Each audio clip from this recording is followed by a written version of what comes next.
Meeting to order. We have, what time is it, please? 9:36. So we're calling it to order at 9:36. Any declarations of conflict of interest? Seeing none, can I get a mover for the adoption of the agenda, please? Moved by Member Maloney, seconded by Member Timms. The agenda for the Source Protection Authority meeting be adopted as presented. All those in favor? Opposed? And that's carried. We have a couple of presentations with respect to Source Water Protection Program overview. Who's coming forward? Jamie. Hi, Jamie. Welcome. So after the presentation, for a mover and a second to accept the presentation, but the floor is yours, Jamie. And my apologies. Last month, obviously, we couldn't get to this presentation, certainly your report. So have at it. Thank you, Mr. Chair.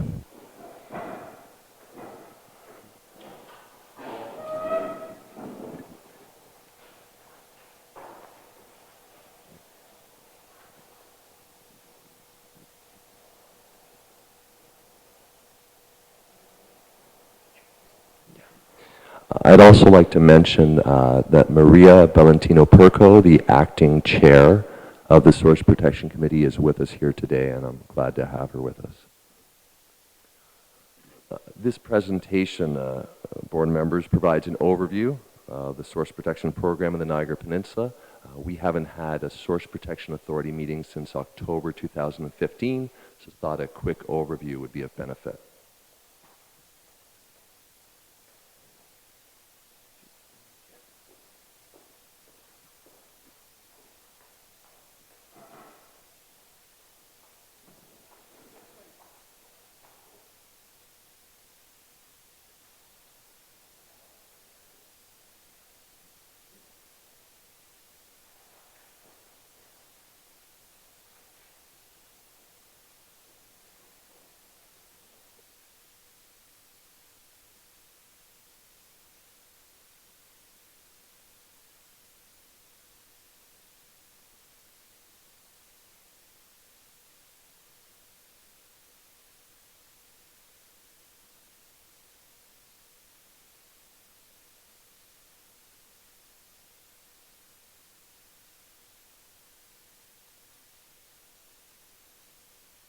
All right, here we are.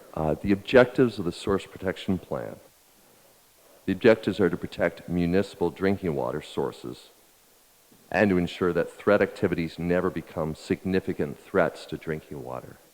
Next slide, please. The Source Protection Committee is made up of 9 members plus the chair, 1/3 being municipal representatives. The committee makes recommendations to yourselves, the Source Protection Authority, regarding annual reporting and revisions to the Source Protection Plan. The Source Protection Authority is the Niagara Peninsula Conservation Authority, and the NPCA board appoints the committee, and staff provide support to the committee. The Source Protection Authority is responsible for Source Protection Plan monitoring of implementation, reporting, and revisions. There's a number of other key players. Of course, our municipalities. They participated in the development of the terms of reference, the assessment report, and the Source Protection Plan. Our municipalities are also implementers and enforcers of local measures and policies to address threats and have an ongoing role in Source Protection Plan updates. The province has and the province continues to provide guidance on the legislation, regulations, and technical rules, as well as funding. The province completes the approvals for the terms of reference, the assessment report, and the Source Protection Plan. The province are also implementers of the Source Protection Plan and report on implementation progress. In 2013, vulnerable zones and significant threats were mapped as part of the assessment report. In 2014, the Source Protection Plan policies were enacted, given legal effect to address significant threats by the province. And implementation of that plan has been ongoing since And with annual monitoring of the plan implementation begun this year, that's your SPA report 0117.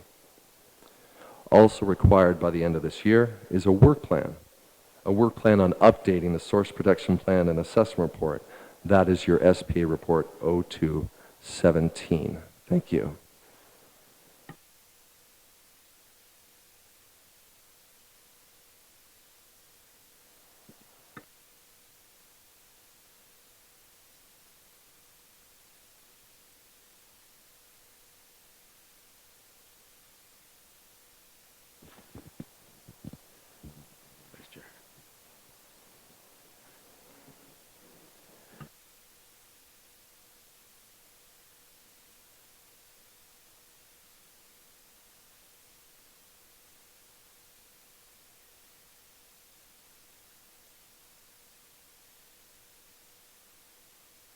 Thanks, James. I'm going to open up to questions or comments from the committee.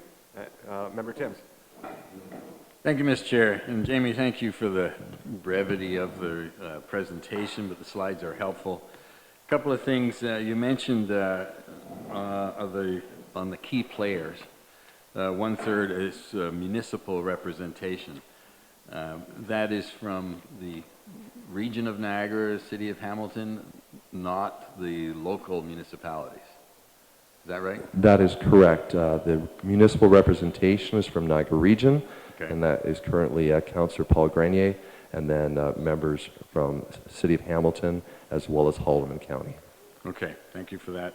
The other slide is about the funding, provincial funding. Does the province provide 100% provincial funding for this activity? Yes, that is your fourth report. They provide funding according to their fiscal year, April to March, and that is to staff this program as per an agreement at each local conservation authority. One of the things we can touch on later is that new changes to the source protection plan may be borne by municipalities.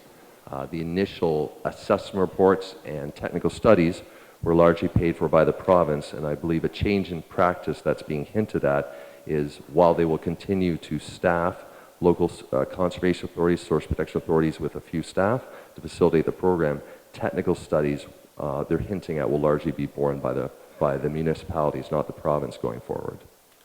Okay, so that's what's coming. The appointment of the committee chair, not the authority chair, but the committee chair is appointed for and paid for by the province. Yes, that is correct. That goes through the provincial secretariat, and the province pays for the chair and also appoints the chair position, but consults with the conservation authority on our input on that selection. Okay, so what you're suggesting is what's coming down the road, or what the province is suggesting is that they will no longer fund it and they will rely on the conservation authority levy to pay for this service? No, I believe the hints are that they'll continue to, similar to the RAP program, if I may, have staff to facilitate it locally, but anything like large technical studies, intake protection zone studies, which I know you're familiar with, and water budgeting as such, if that's deemed essential, they're wanting to run those through things like the environmental assessment process, like what's coming in terms of the new intake for the Niagara Falls water treatment plant. They would want those costs borne to the EA process is what they're suggesting. So if it goes through the EA process, then it lands on the municipality, right? Yes, that's Okay. correct. Thank you, Mr. Chairman. Thank you. Thank you, Member Timms. Any other question or comments for Jamie? Member Beatty. Thank you. Thank you for your presentation, Jamie. In addition to the representatives that are there are liaisons that are in a non-voting role. I've been a liaison from this authority to them since the inception. But there's also representatives from public health, public works, and the ministry in terms of there. So it's a very diverse group. And I have to say that the government's choice of having sector involvement along with municipal was a wise decision of having all the key players together who bring their various and sometimes differing perspectives together. The one task, well, first of all, I think it's important for the public to know at large that we're unique in the sense that all of our current drinking water supply that's provided by the regional municipalities comes directly or indirectly from the Great Lakes. Now, indirectly can be from the Niagara River and Niagara Falls. And people may not be, a lot of people think that Lake Gibson is the source in terms of the queue, but it's not. If you're driving along Merivale Highway towards St. Catharines, there is a home just on the edge of Lake Gibson, and to the south of that home, you see an open stream. That is the diversion channel from Allenberg to the reservoirs into Kew. And there was significant discussion about the risk in terms of having that being an open source for the water. And a significant potential thing would be to basically channel it and encase it. Is that still being considered? And I'm assuming from your comments that would come at the cost of Niagara with no provincial subsidy. Oh, thank you, Member Beatty. Through you, Mr. Chair, I will have to get you a specific update because that is something we're interested in as well, and I believe Public Works, Water and Wastewater are still looking at options there. I'm not aware of any concrete changes to how the water is delivered, but I believe it's an ongoing item they're investigating. Member Beatty? Good. Any other question or comments for Jamie? Seeing none, I'll need a mover and a seconder to accept the presentation. Moved by Member Beatty, second by Member DeFrucio. All those in favor of accepting the presentation? That is approved. Thanks, Jamie. On to new business. Approval of minutes. Can I get a mover, please? Member Quirk, seconded by Member Jeffs. The resolution is the minutes for the Source Protection Authority meeting held October 21st, 2015 be received and approved as presented. Questions or comments with those minutes on the floor? Seeing none, all those in favor of accepting the minutes? Opposed? And those minutes are accepted. Any business arising from the minutes? Seeing none, takes us to report number SPA 0117, 2016 Annual Progress Report, and I understand there's a presentation from staff regarding this. Jamie, welcome back. Thank you, Mr. Chair. I hope you'll find this summary of the annual reporting requirements for source protection helpful. I know there's a lot of pages in there, and there's some reasons why that is, and I think they're valuable reasons.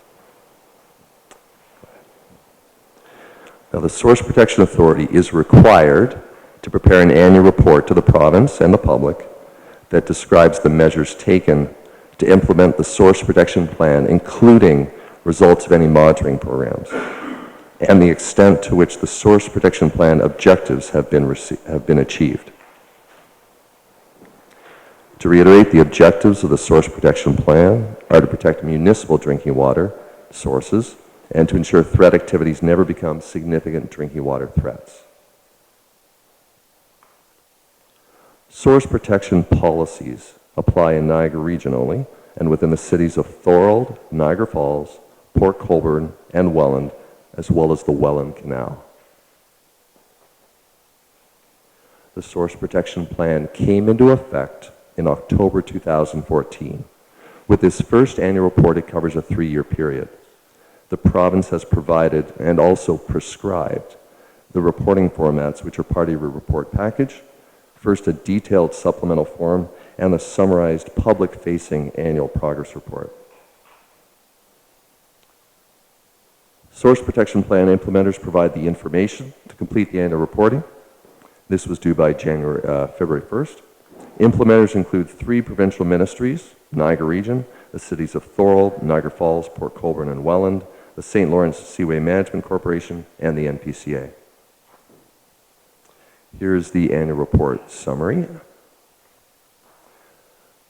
70% of the significant drinking water threat policies have been implemented, with the remaining 30 in progress.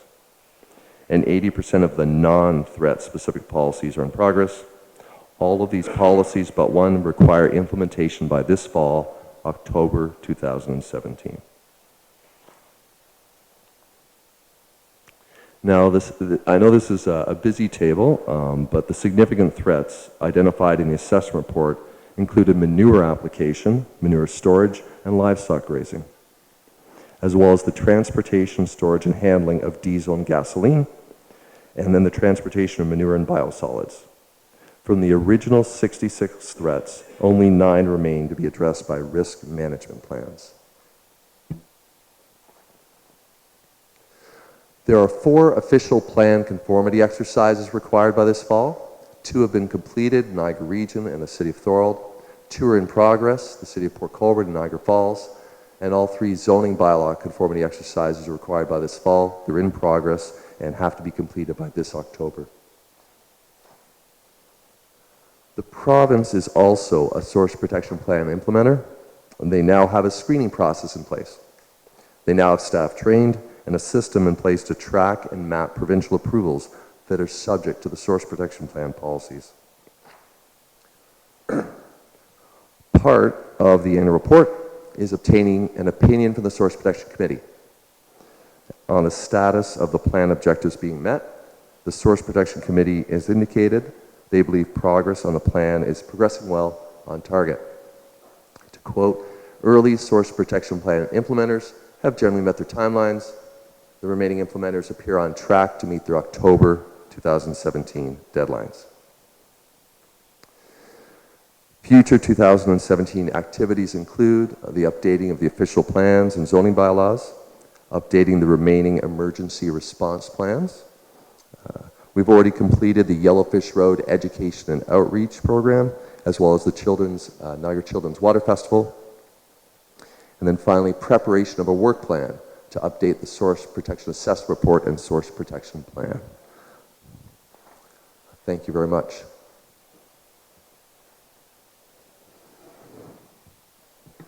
Thanks, Jamie. Questions or comments from the committee? Member Quirk. Thank you, Chair. Through you to Jamie, first of all, thank you so much for the report and the information that's provided. It is very comprehensive, and it was a nice summary that you've put there. My question to you is more along timing with the October 2017 deadline as we act as the Water Protection Source Protection Authority. Can I ask if you can take it as staff direction that if there is anything that looks like it's not going to be completed by that deadline, that you bring it back to this board with a timely manner? I mean, it's already May. That's only 6 months away, 6 months away. And I'm wondering if we could just make sure that we don't get caught if there is going to be anything that's not going to meet that October 2017 deadline as we go forward. Other than that, great work, and thank you to the acting chair for stepping up and taking on this role. Thank you. Thank you. Through you, Mr. Chair. Definitely, we have been in contact with our implementers, strongly encouraging to take the actions to do that. So we will definitely report back to you, and I believe we'll hopefully be coming to you for the next couple board meetings with smaller items, but regular items, so we can keep you apprised of that progress. So thank you for that reminder. Okay. I got Member Timms, then Member Beattie. Thank you, Mr. Chairman. Jamie, I wonder if you could take a minute to explain why the reference in all of these policies does not include any reference to the City of St. Catharines. We tend to think of DQ as a St. Catharines water source, and if you could take a minute to explain why the city is not referred to in any of this. Thank you. Through you, Mr. Chair. It's a good question to remind us about the teamwork required. The water supplies for the City of St. Catharines are located in Thorold, and they're sourced by the Welland Canal, which travels through Welland, which travels from Port Colborne, which travels from Lake Erie. So City of St. Catharines receives its water really from Lake Erie, and the plant receives its water in Thorold. So we're all working together on this. And yes, so the burden of care from a local planning perspective is in Thorold to protect St. Catharines' water supply. Yes. Okay. Member Timms? Good. Good. Thanks. Member Beattie.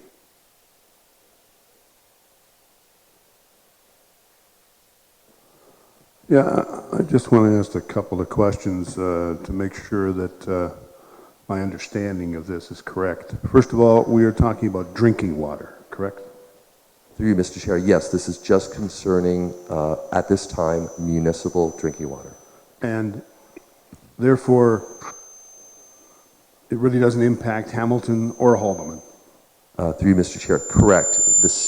Oh, we're getting feedback. Is that me or you? I'll just use my voice for getting feedback. The city. Pardon me, through you, Mr. Chair.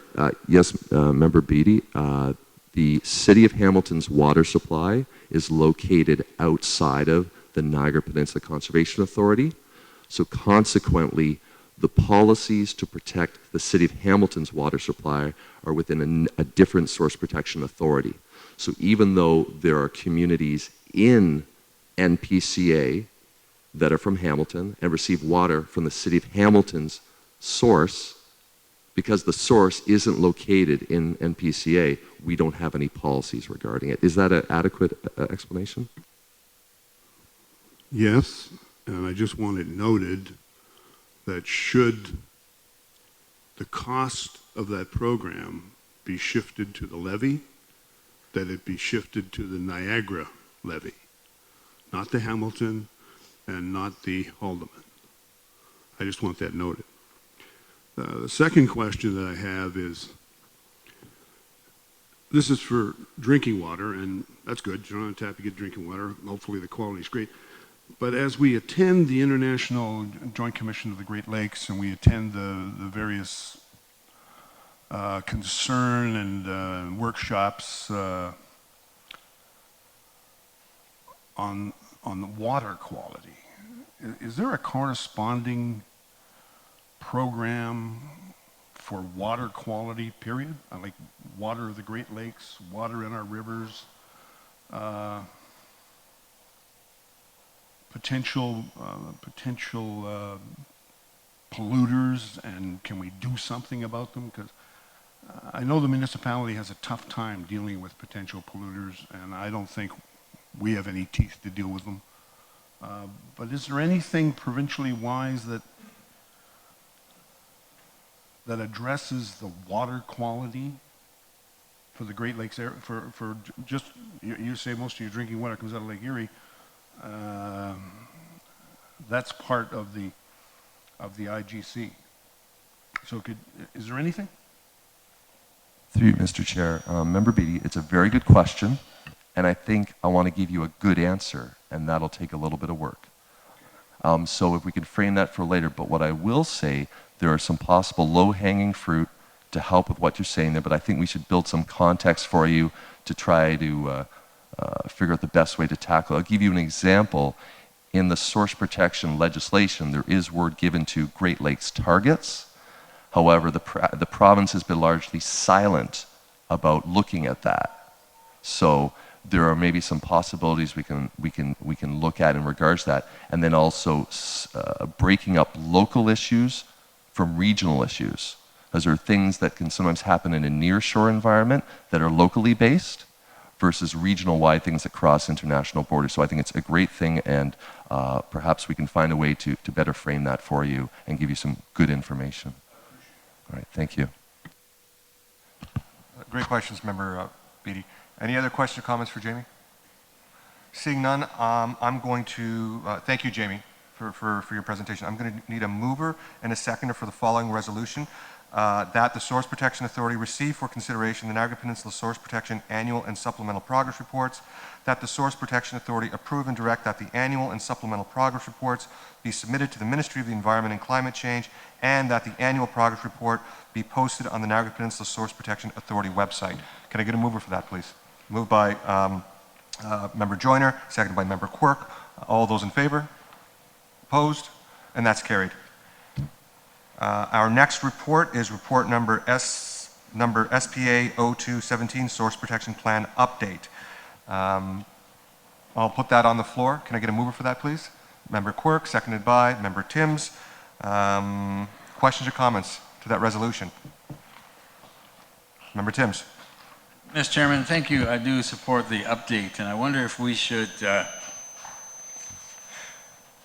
submit that to in a letter form, along with a request to the Minister of Transportation, particularly addressing the concerns of the St. Lawrence Seaway Management Corporation and the emergency plans we have to have along the Welland Canal to support our source water protection.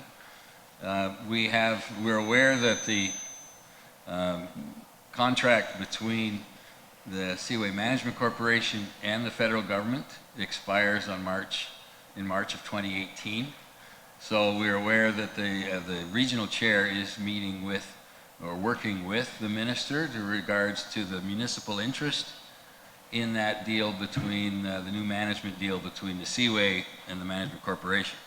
So I would ask that we use this opportunity for the chair of the Source Protection Authority to express our interests in this new management deal. It's very specific to the interest in how the Seaway Management Corporation is obligated to have the emergency plans that we reference here. But it really needs to be specifically covered in the new management deal between the federal government and the Seaway Corporation. So I'd ask that, along with this resolution, that the chair write a letter to the minister and to the regional chair expressing our needs and interests in this new deal for the Seaway management. Okay, so what I'm understanding is you want to draw linkage towards the source protection plan and upcoming conversations with MTO and our federal partners with the Seaway Authority. Right. Okay. All right. I'll take that as direction, and we'll certainly honor that request, Member Timms. Thanks for bringing that forward. Thank you. Any other questions or comments? Seeing none, all those in favor? Opposed? And that resolution is passed. Report number SPA 0317, MOECC Source Protection Funding. Can I get a mover for that, please? Member Kasperset, seconded by Member Timms. That report number SPA 0317 regarding MOECC Source Protection Funding be received for information. Questions or comments?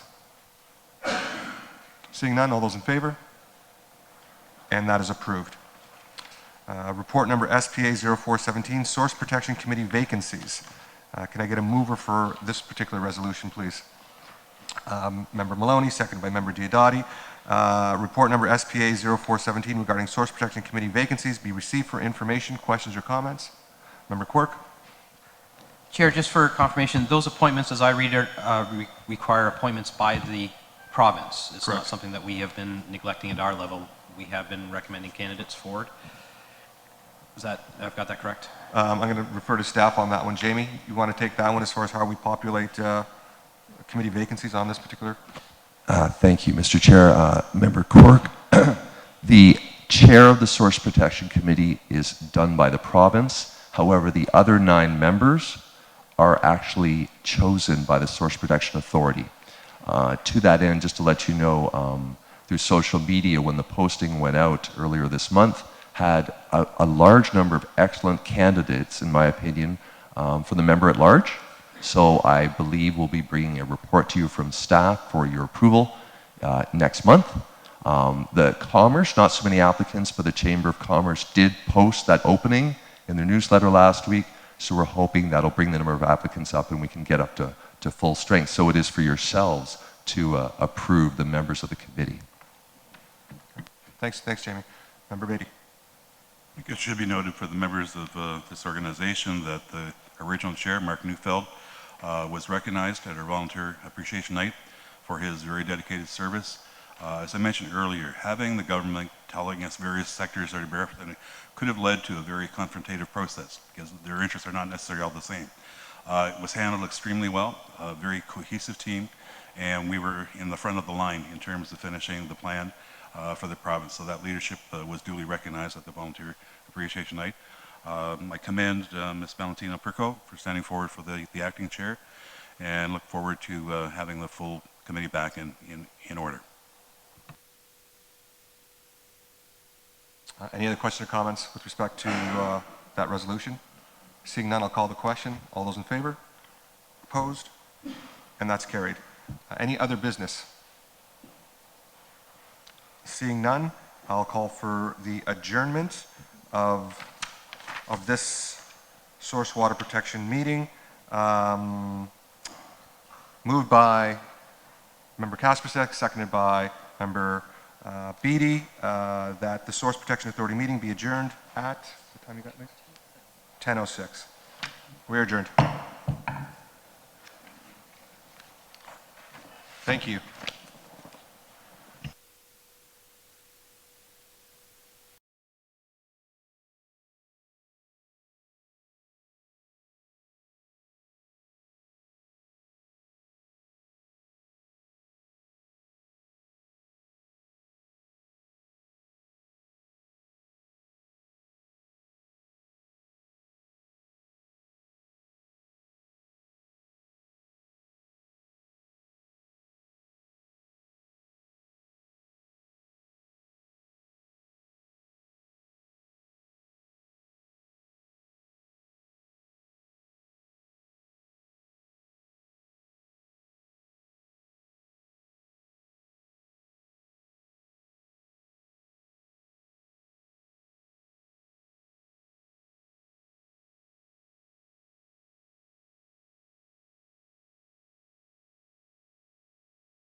Member Quirk.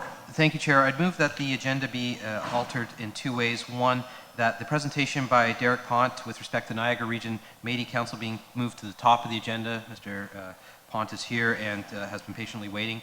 And the second item is a minor adjustment. I'd like the correspondence to be considered prior to the approval of the minutes. So I'd ask that item 4 be moved before item 2 on the rest of the agenda under business with respect to the correspondence that's received from our auditors. And I'd just like to speak to it before the minutes are approved. Thank you. Do you have a seconder? Member Joyner. Member Quirk, you have the floor. Oh, okay. So all those in favor of the revised agenda? Opposed? And those agenda items have been moved in order. We'll start off with declarations of conflict of interest. Any declarations of conflict of interest? Board members? Seeing none. We have the adoption of the agenda as revised. All those in favor? Opposed? And that's carried. Our first presentation is Mr. Derek Pont, representing Niagara Region Métis Council. Welcome, Derek.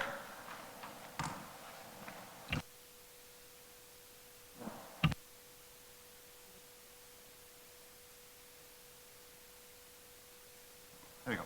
I'll start again, sorry. Bonjour, Tennessee. My name is Derek Pont. I'm the president of the Niagara Region Métis Council. The Niagara Region Métis Council is a council of the Métis Nation of Ontario. In Ontario, there are 29 community councils through the province, which is divided into 9 regions. The region our council in was considered Region 9. The Métis Nation of Ontario is part of the National Council of Canada. In Canada, Ontario, Manitoba, Saskatchewan, Alberta, and British Columbia all recognize the Métis Nation's governance structure. So our governance structure reflects very closely to what the structure of Canada is, where we have a national council, a provincial council, we have regional representative, and local community councils. I'm the local council president. Our council area is very similar to what the Niagara region is. If you draw a line just the west side of Grimsby near Winona, pretty well straight through Dunnville, that is the Niagara region area. Many people are still uncertain of who the Métis are. In Canada, we have 3 Aboriginal recognized groups. There's the First Nations, the Inuit, and the Métis. The Métis are not a tribe of First Nations. We're our own Aboriginal people set out in Canada's Constitution. Just a very brief history how the Métis became an Aboriginal people. Back in the early 1600s, when Canada was first being development and the fur trade started up. The Métis are the descendants of that fur trade. The men of that time began taking First Nation wives and they began to have children. Those children, first children were half-breeds. They were not Métis at that point.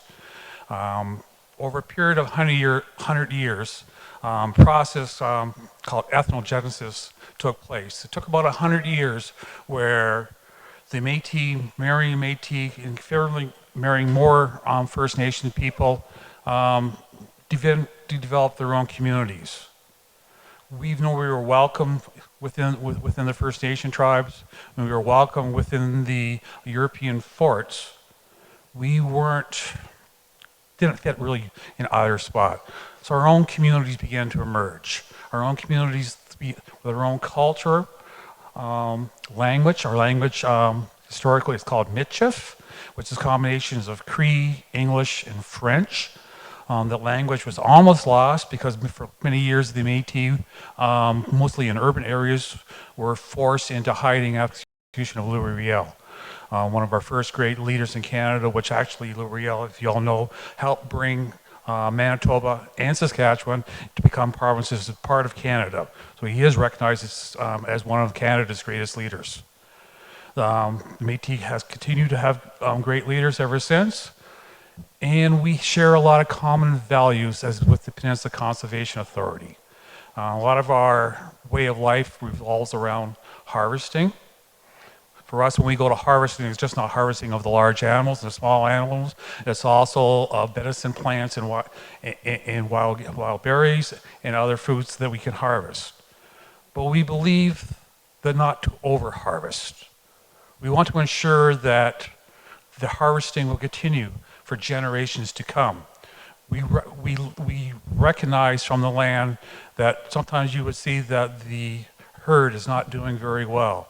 So you may not harvest so much of that herd. Instead of harvesting the larger games that year, you may harvest more fish for your own families to survive. So we recognize that. We look at protecting of the waters. We're watching out to make sure that there's no damage being done to the lands. We have a regional consultation committee in Region 9 where large projects are being developed through the Crown's responsibility. Those people have a duty to consult with Canada's Aboriginal people. And they consult with the Métis so that ensure that we look at it from our perspective that they are not doing anything that is going to harm our environment and harm our way of life and affect our waters and affect our lands. My presentation is going to be fairly short. I brought a sash with me today. The sash that I have here represents the Métis people. It's a symbol of who the Métis people are. The sash, at one time, had many different colors in it that would represent a family. Each family would have a different colored sash. And when a person grew up, a young person was growing up, they would actually start helping the family. And they would earn the way of earning a sash. Once you be able to help within your own family, you were then presented with a sash. So I have this sash here today as a symbol, as growing a partnership, as welcoming the Niagara Peninsula Conservation Authority to become part of the Métis family. I'd like to present this sash today to this committee. I just wonder who am I presenting to? There's so many of you. It's okay. Am I presenting to the chair, Sandy? Absolutely, yes. But there is one order of business, and with the board's indulgence, it's a little unorthodox when it comes to moving motions, but I do have a motion. You have it right there? Okay. First, Derek, thank you. And we've had discussions last month, and it was an eye-opener. And thank you for educating me as far as the Métis within Niagara. So my motion, my recommendation, I'm going to need a mover and a seconder for it, whereas the NPCA is committed to hearing from all our partners' voices, whereas the NPCA is committed to building partnerships and maintaining continuous dialogue with all of our stakeholders through our Community Liaison Advisory Committee. Now therefore be it resolved that Section 7.1, representative seat structure in the Community Liaison Advisory Committee, CLAC, terms of reference, be amended to include one member representing Métis Niagara, and that 3 members from the public at large be adjusted to 2 members, and that notwithstanding the change to 7.1, all current methods for appointment shall continue to be applied as per Section 14, the application process. Moved by Member DeFrucio, seconded by Member Diodati. All those in favor? And that is approved. Welcome. Thank you. This surely is the beginning of a partnership.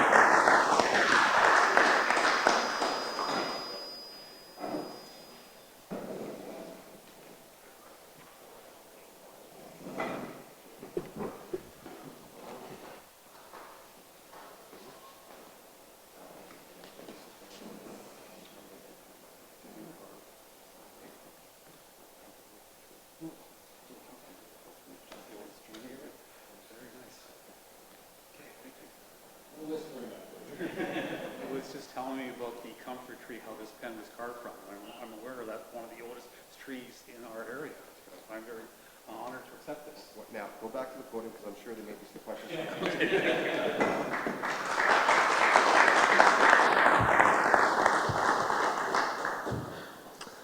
Thank you, Derek, for your presentation and welcome to the family. I'll open it up to question or comments from the board. Any question or comments? Member Beatty. Thank you, Chair, and thank you to the presenter. I understand that on June 21st this year, it's an Aboriginal Day of Recognition. Could you assist me? First of all, thank you for the information you've provided already, an understanding of Métis Nation. It was something in which I was quite ignorant, so I appreciate that engagement. Will you be involved in the June 21st activities as a nation? We do get involved with June 21st is Canada's Aboriginal Day. A lot of times we spend most of our times going into the school systems for both the public and Catholic boards in the area to educate the students about who the Métis are. So we are definitely participating in the Aboriginal Day presentation locally. It does happen throughout all our community councils. There are sometimes celebrations just for the Métis in other areas, but quite often that is a day that we spend for education. And we are also, with the Canada 150 coming up, we are being involved in the city of Welland. We're going to be there honoring Canada at that point as well. Very good. And is the June 21st chosen because it is the summer solstice? Is there significance of that date? Sorry? June 21st is the summer solstice, the longest day of the year? It is the longest day of the year, yes. Was it chosen for that reason? I can't answer that question. I know it is the longest day. I have taken place in some drumming ceremonies myself on that one day, but I can't answer the history of Aboriginal Day. So that one I would have to get an answer and come back to you for. Very good. And as an aside, I'll be taking part. It happens to be my birthday, and my mother always thought it was the longest day of the year. It was probably for her, yes. Quick comments, Member Beatty, Member Joyner. Thank you, sir. Thank you for your presentation. I sit as the chair of the Niagara Region Culture Committee, and I do recall there being a date coming up real soon where there is a museum in Welland. Perhaps maybe the mayor of Welland could speak to this. Is there a museum in Welland where there is a Métis presentation there too as well? Did I understand that correctly? The Métis presentation in Welland was first set up, I believe, about 5 years ago. It was on full display for about 2.5 years. The museum went underneath a lot of renovation work. So the exhibit was actually closed, and it's been closed. And I know Penny Morningstar, the Creative Museum, the exhibit was supposed to have opened again last September, but it hasn't opened yet because of the extensions of that museum. But we still in storage there. We do have a Métis exhibit. Also, we were involved with the exhibit of the Great Wars of Niagara, which is on exhibit now. From the wars that are there, there is recognition of the Métis veterans that backdate the War of 1812s, World War I, World War II. So there is Métis content within that as well. Any other questions or comments for Derek? Seeing none, thank you, Derek, for your presentation. We look forward to hearing your voice at the table. Thank you. Yeah. Oh, yeah, go ahead. Thank you. Yeah, we do have the display in storage right now, but we also have been presented with a couple of flags, I believe, the blanket, and those things are at the museum for display purposes. So we're very grateful to the Métis Nation and to Derek and the group for sharing that with us. Just associated with that, Chair, I'm hoping that the presentation of the sash can be displayed somewhere in a prominent place that would be appropriate for that type of a thing, rather than putting it in a drawer or something. Great comments, Member Campion. It will not be placed in a drawer. It will be placed in a very respectful place, probably at our NPCA headquarters, where it could be on display for everyone to see the partnerships that we're slowly trying to develop. So I hope that that satisfies you.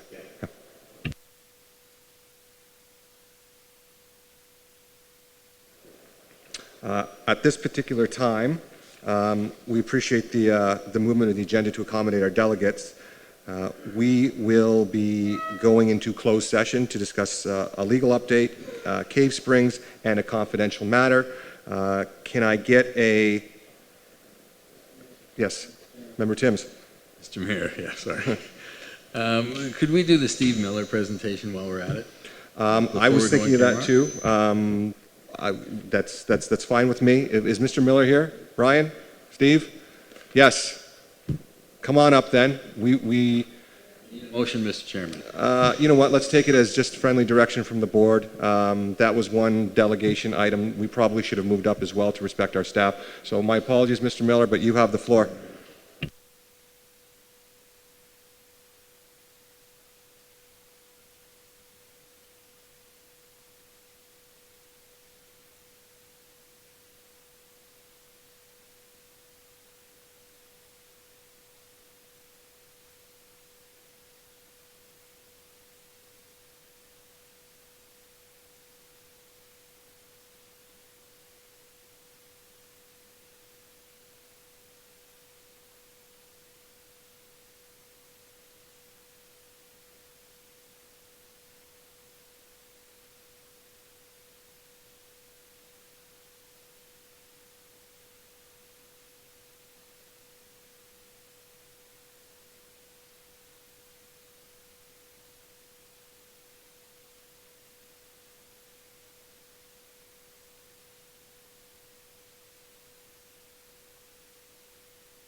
Great.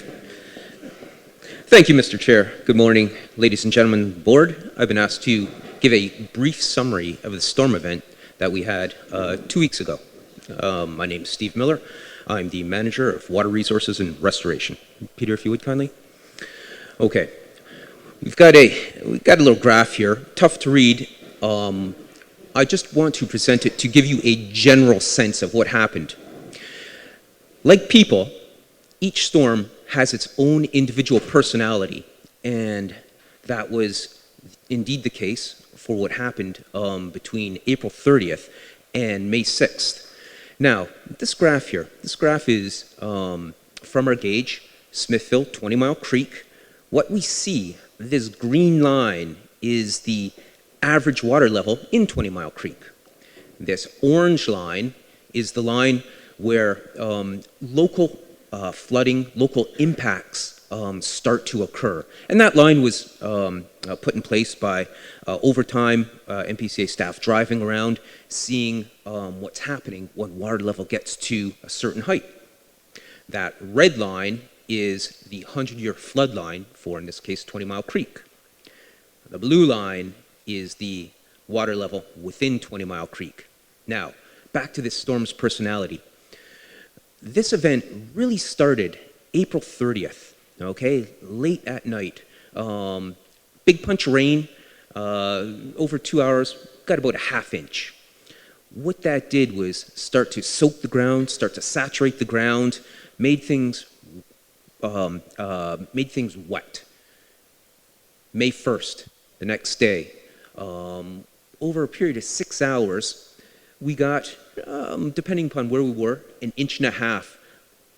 Not so intense a storm, but the big story of that is during a period of 30 minutes, a half hour, we had upwards of a half-inch fall, okay?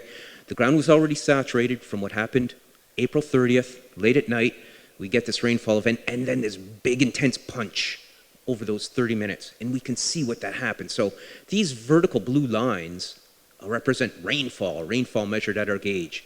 So here's the April 30 at night. We got about a half inch, and then this is the storm, May 1st. The longer the line, the more the rain has fallen.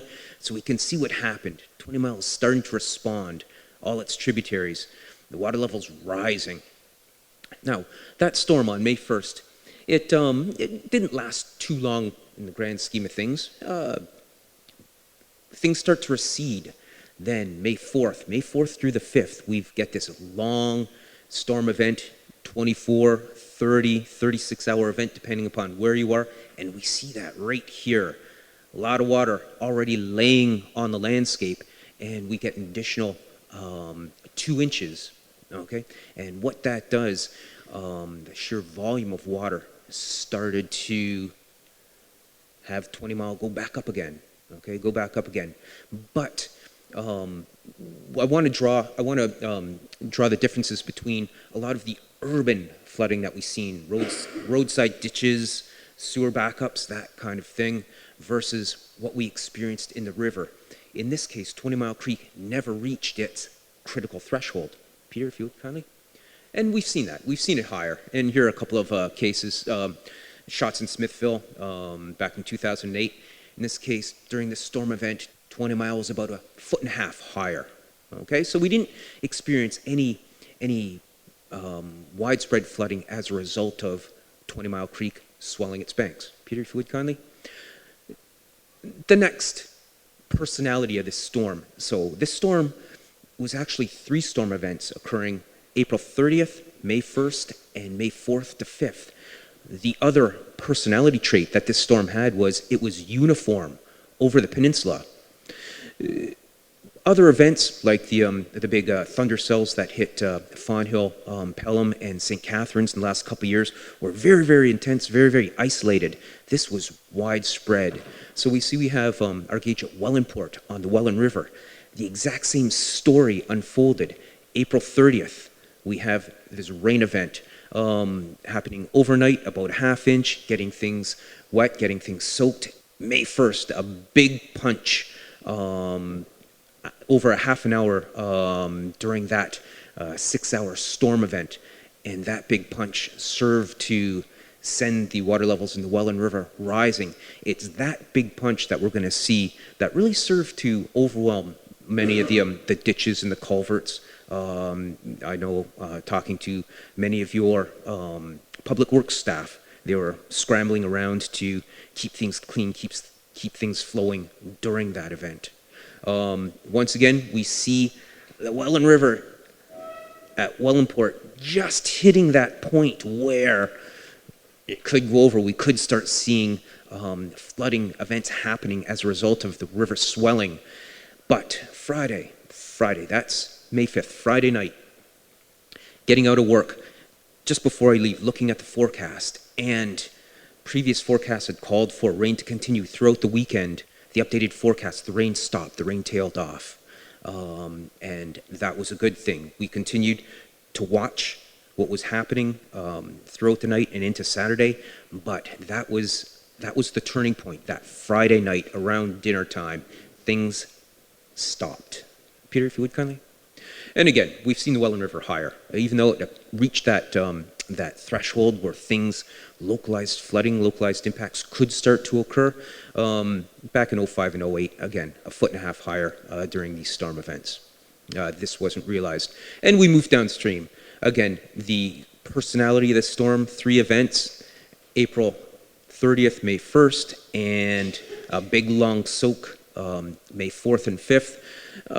We see in Welland, the city of Welland, the Welland River really didn't get up to those critical thresholds, that critical point. Next slide, Peter. Let's take a look at some of our smaller water courses, okay, that tend to react a little faster. Black Creek in Stevensville.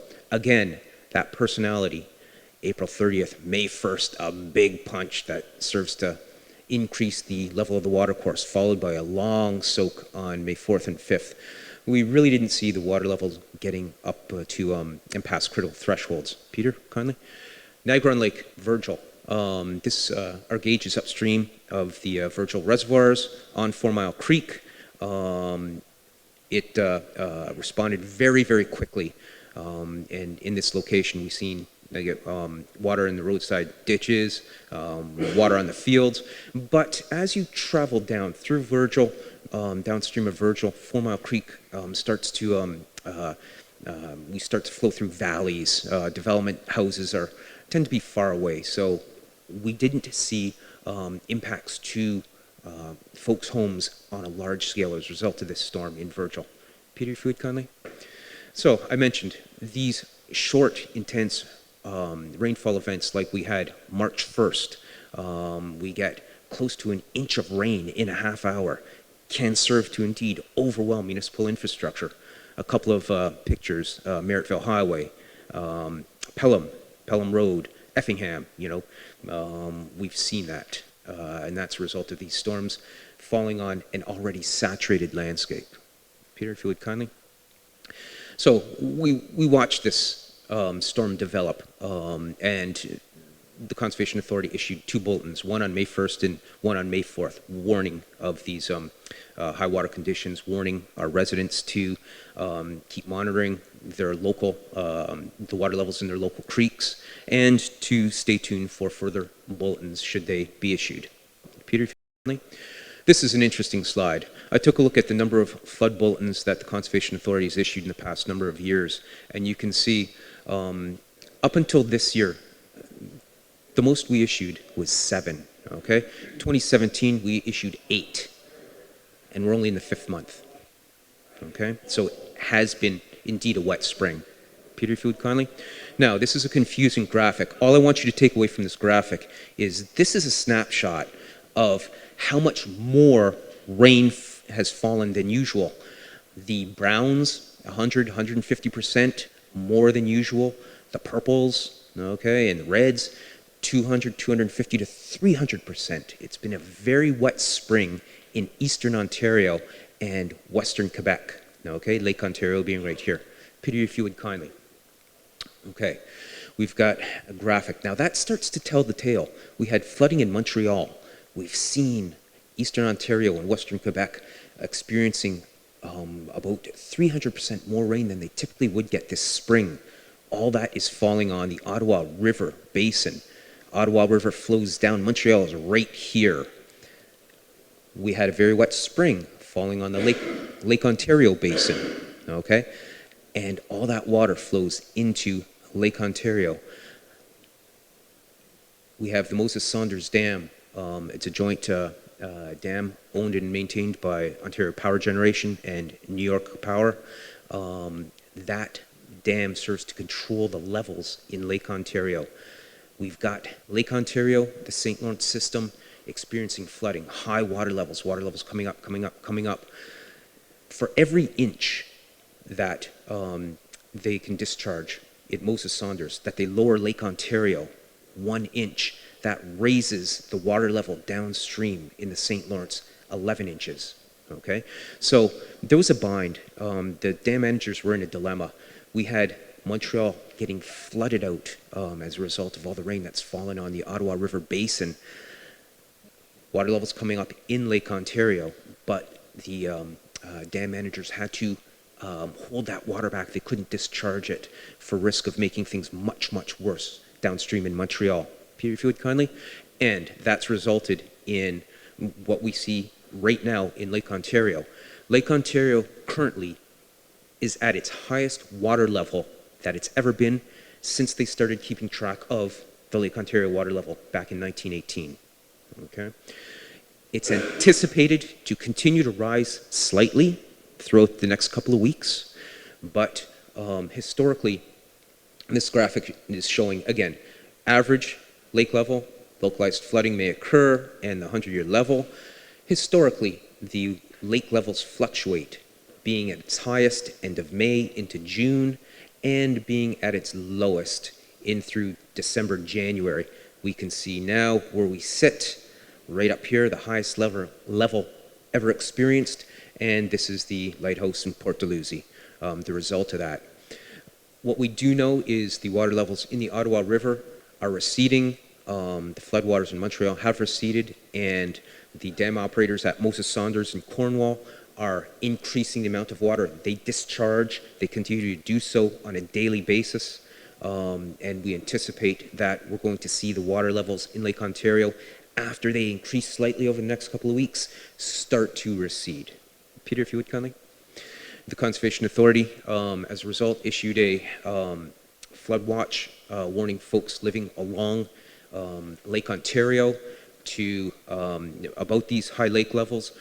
But of particular concern right now is a strong wind coming out of the northeast, that if we do get such a wind event coming out of the northeast, producing waves 2 meters, we could be set, the conditions are right to experience near-shore flooding, erosion. The water levels are already high. We really don't need Peter, if you would kindly. Wave action on top of that. It's just, don't worry about it, Peter. It's my second to last slide. So the intent of it is folks living along the lake, keep an eye on the weather report, look out for strong northeast winds, okay, and then brace yourself. Interestingly enough, the water levels in Lake Erie are only about 4 inches higher than they were this time last year, okay? It's true that the Great Lakes watershed did get a big snowpack this year, but that really hasn't resulted in high water levels coming down the system into Lake Erie. The Lake Erie water levels are expected to peak in the next couple of weeks, being slightly higher than they are now, then start to recede. The story being told with Lake Ontario is the amount of rain that the Lake Ontario watershed has received this spring. And that's my summary. Thank you very much. I welcome any questions. Thanks, Steve. Appreciate the presentation. Questions or comments from members? Member Jeffs. Thank you, Mr. Chair, and thank you, Steve, for the presentation. And you can probably guess I'm going to go to the slide where you have a picture of Regional Road 27 out in Wainfleet. And I'm just looking at that picture, and there's a comment about the Welland River, has been higher. I think you're referencing that this picture means the Welland River has been higher than it was in the last few days during this storm, so that's okay. But I'm looking at this picture and I'm seeing, from what I can see, the river is actually to the left of the photograph, and the flooding that we see would indicate to me that that's something more related to drainage. And I can say that because it's 2005 and I wasn't the mayor. But so I don't, can you comment on that? Because like I say, that's indicating to me that that was maybe an issue with the drainage, not so much to do with the Welland River. Through you, Mr. Chair. Thank you, Mayor Jeffs. Great question. During that storm event, the Welland River rose approximately 10.5 feet. Okay, we had drainage coming in, Big Forks Creek draining Wainfleet. That picture was taken in and around the area where Big Forks confluences with the Welland River. We had a traffic jam. Okay, the Welland River was already high. Big Forks, much like Beaver Creek coming through Wellandport, had really no place to go. So the central portion really backed up during that storm event.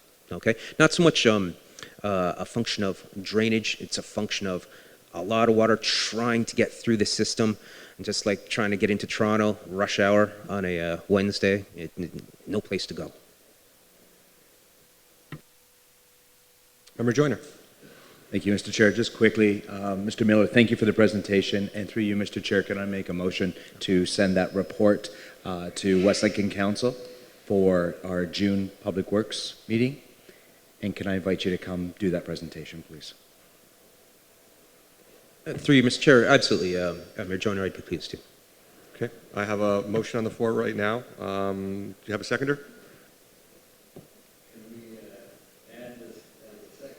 Let me deal with that first, and then once it's on the floor, if you want to add something to it or amend it, we'll do it that way.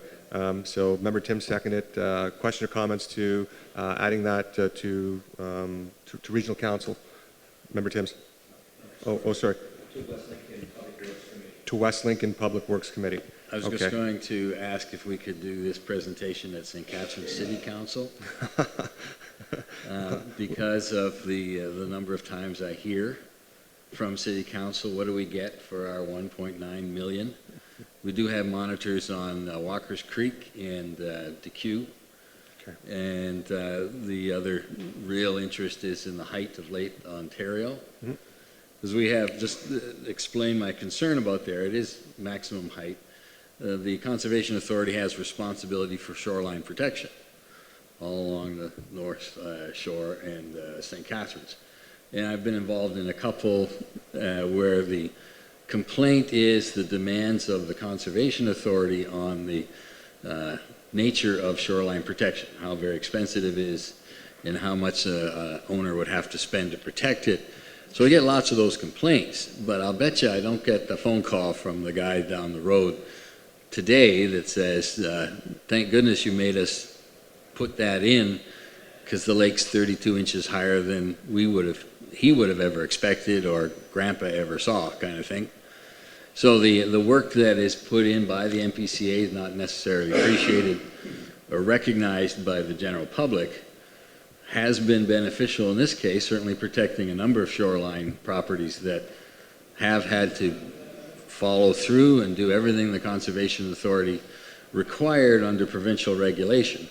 Because this is one of the duties that the province delegated to the authority, that the authority does the enforcement and approves the permits for shoreline protection.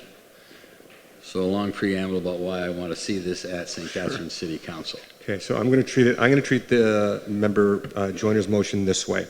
With his permission, it's going to be a friendly amendment to accept the presentation and to have it circulated to the region and all our lower tier municipalities. In the event that we would like Mr. Miller to present to our local councils, I'm not going to presuppose his timeline or his what he has on the go. I'm going to delegate that to staff. We shouldn't be responsible for delegating his resources. So if any member wants Mr. Miller to present, by all means, please approach Mr. Brickell, and if they can coordinate that doesn't impact Mr. Miller's time, then absolutely, but that's going to be an individual initiative by each board member that would like Mr. Miller to attend, and let's go through the appropriate process. Sure, that's fair. I'll move that. Okay, so that's on the floor right now. Member Jeffs. Mr. Chair, what about having Mr. Miller present to the floodplain, the watershed floodplain committee? Would that be appropriate, or would you want to include that as circulating? We can include that in the circulation as well. So when we do have that committee meeting, that report will be in front of us. If Mr. Miller would like to avail himself at that appropriate time to answer questions to that report, again, let's make that a staff direction as far as being sensitive to Mr. Miller's time and work schedule. Okay? Yes, Mr. Brickell. Thank you. Just want to draw attention that this is really what our core mandate's all about. And this is so central to what we do. I want to thank Member Kaspersets for suggesting this presentation, because we need those reminders about the impact of water and the flooding situations that occur and how that impacts our municipalities. We'll do everything we can to make Steve and or Ryan and or other members of the watershed team available to make those presentations to the various councils. It's really important that people understand that, and it is core to our mandate. Okay. Member Matey. Thank you. With regard to the presentation, I'm wondering if you could make comment with regard to our ongoing study of the floodplain mapping issue. Do events like this give us better reliability in that data when it comes closer to the 100-year storm? Through you, Mr. Chair. Great question. Thank you. Yes, it's all these storms that we see. We measure the amount, the time, the duration. We have all that information. We're able to present it onto the graph. We have been doing this for a number of years now. So we give the consultant, the folks that are doing this floodplain mapping, all this information on the storms that we've experienced, and they use that information to verify that their model that they've created is valid. It can accurately represent what's happening. So they'll create this model, and then they'll plug in a real-world storm like this one. We have all the data, how much rainfall, when, we know how high the river got at a certain gauge. They'll plug that in, that storm event, and see how their model predicts the river, how high the level gets at that certain gauge. So yes, it's this information that's critical to having us satisfied that the model that was created is indeed valid, it's accurate, it can accurately predict what's happening. Okay, thank you for that. And I think it was very informative for me, and it will be for the Floodplain Committee, to see the different dynamic in the sections of the river. You would tend to think as an amateur that the same rain event does basically have the impact the same all the way down. And it's very dramatic that it was quite different. And I just want to end on the comment that this could be the driest, most boring presentation ever, but the passion and the animation that you put into the delivery makes it well worthwhile to attend. Thank you. Thank you, Mr. Chair, ladies and gentlemen of the board. Oh. Great. Yeah, go ahead. Thank you very much. Yeah, great comments, Member Beatty. Okay, so Member D. Dottie. Thank you, Chair. My only question, the only part I didn't understand was when you talked about Lake Ontario. So you said it's up significantly, like a few feet, but it's also controlled somewhat by the dam. So what I understand the floodplain is more around Lake Ontario. It's not Lake Erie, so I understand that. But why, if we have control of it, is the level so high? Thanks. Through you, Mr. Chair. Thanks for the question. There are actually, I say it's one dam, Moses Saunders Dam. There's actually a number of dams. There's that dam itself. There's Iroquois Dam just upstream through the Thousand Islands. Those structures, there's a series of locks, much like we have in the Welland Canal. Interestingly enough, it's fascinating. Take a look at Google Maps. You know, before I started in this career, I had no idea they existed. It's quite interesting.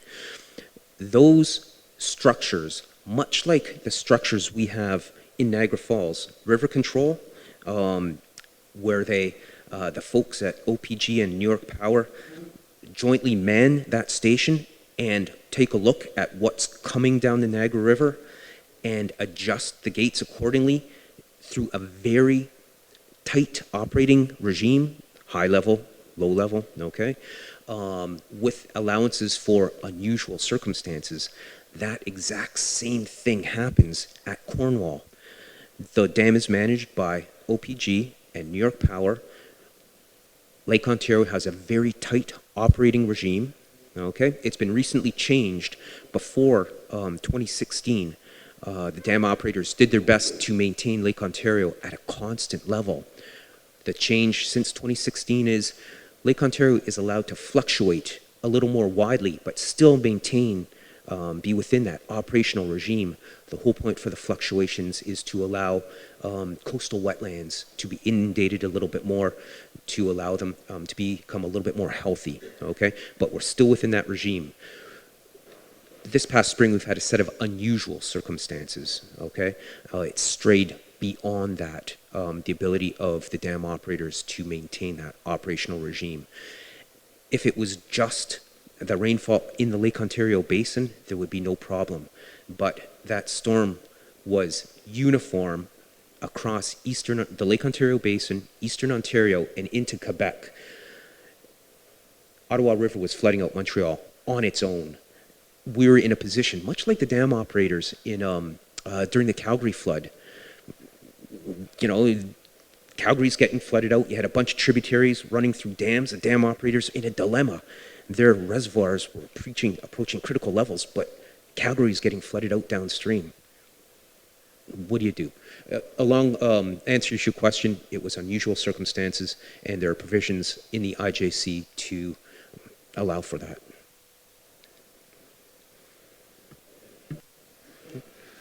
Member Shurton. Thanks. On that question then, so they would have the ability to let more water out if deemed necessary, or do these dams basically only control a certain amount? Like, I'm just thinking of the dam we have in Dunnville. They have no ability to control it, but it can keep water upstream. But when it gets full, it'll flow over it, but not to the extent to get rid of excessive water. Is that similar to the dams you're talking about? Mr. Chair, through you, thanks for the question. A little bit different. The Conservation Authority receives daily reports from the IJC about the state of the Great Lakes. We're particularly interested in Lake Erie, Lake Ontario, of course.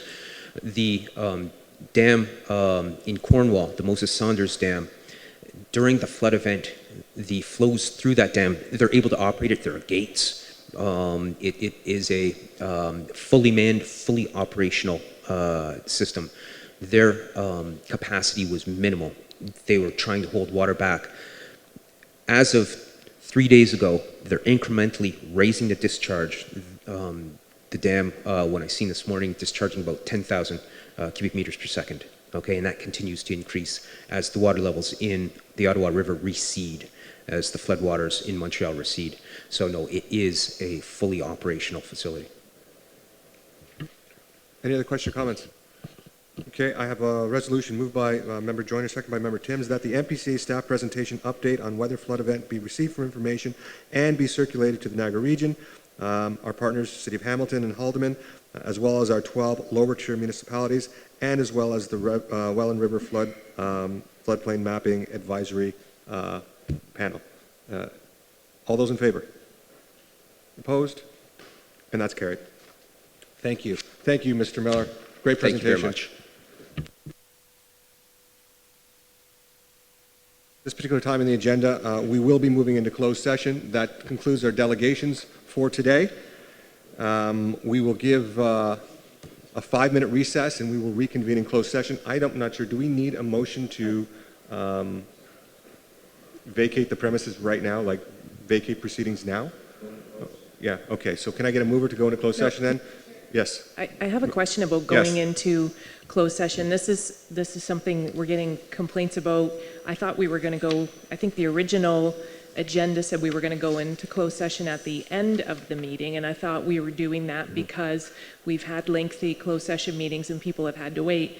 So now we're 11 o'clock and we have several people here. I don't know how long we're going to be in closed session. I mean, with our track record, it could be upwards of an hour, and then we're at noon, and then we still have the whole entire rest of the agenda to go through that. I think a lot of people, that's why they're here.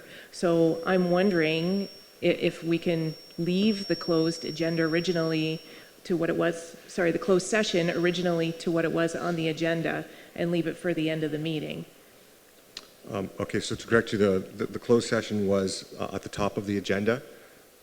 We had delegations that we brought forward and we altered the agenda. So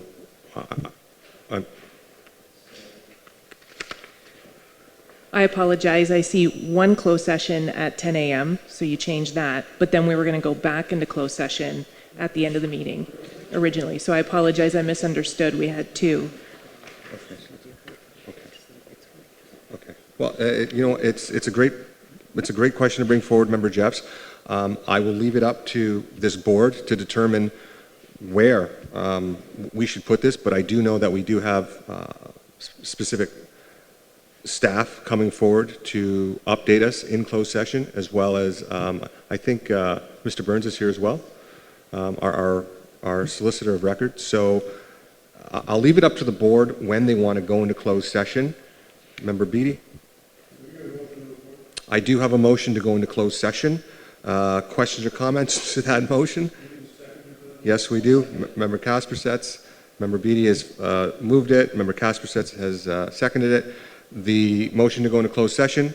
Questions or comments? We've had one from Member Jeffs. Member Shurton. Well, this has been one of my concerns too. I think we have to be respectful of the gallery. Either I believe the close has to start at 9 o'clock and then go 10:30 for open, or have the close at the end 12 o'clock. So moving forward, we have to be respectful of the gallery. That's all I'm going to say. Okay. So yep, Member Campion? Thanks. I agree with that statement. I guess we can't do it right now.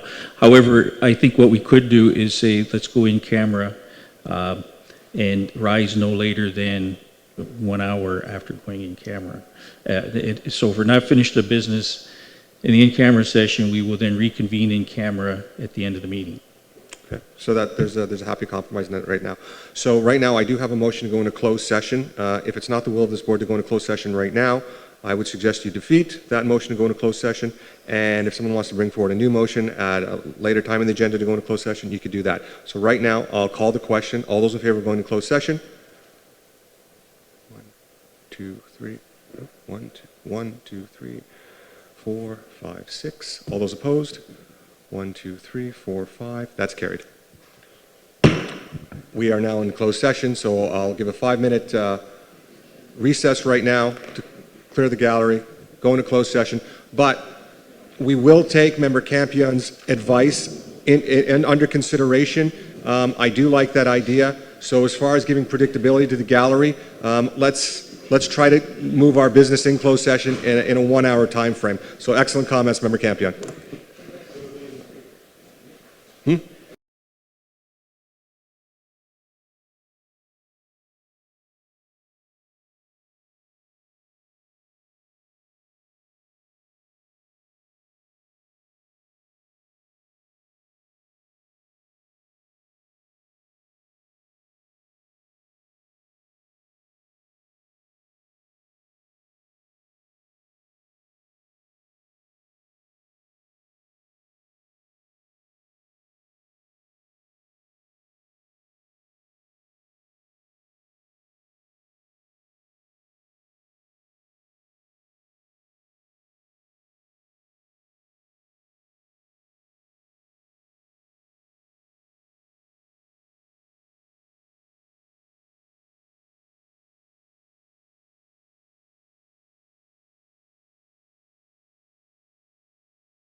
Okay, I'm calling the full Authority Board meeting back to session.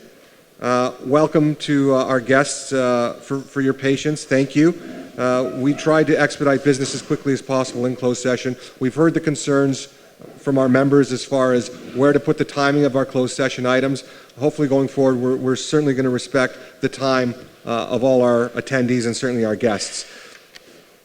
Moving forward with the agenda, we do have a motion or resolution to be made that we rise with no report from closed session. Can I get a mover for that, please? Member Quirk, seconded by Member Timms. All those in favor? Opposed?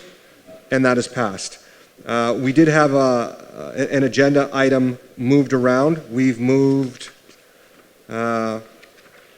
which one, Councillor Quirk? Correspondence 4? Item 3, correspondence. Okay, so, no, actually it's item 4. Item 4, correspondence, Grant Thornton revised notes to the audited financial statement. That has been moved up in the agenda. Councillor Quirk, I'll let you speak to that.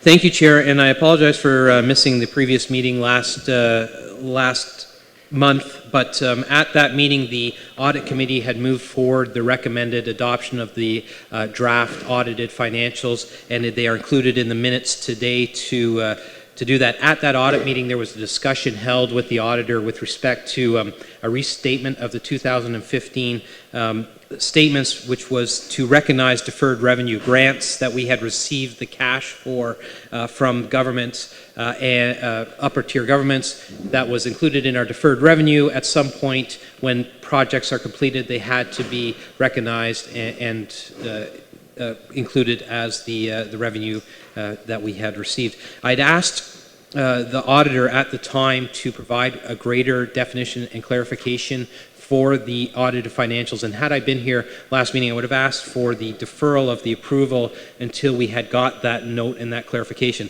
So the correspondence item that we've received from the auditor is just that expanded explanation of why the adjustment took place, where it does. It doesn't change the bottom line at all. The deferred revenue went from deferred revenue to cash on hand. So as far as the asset base is concluded, it's all in there and kept consistent, doesn't change our bottom line. But if we approve the audited financials as part of the minutes, I would like it to be considered that as amended with this audited, so the complete audited package is approved in its entirety from the board. So I'm hoping that we can move receipt of this correspondence and that the board understands that the audited financials in the final form would include the new note that makes that explanation. Okay, so with respect to direction, when the minutes do come up, if you want to lift that one item and then we'll move it as amended, as per correspondence item number 4.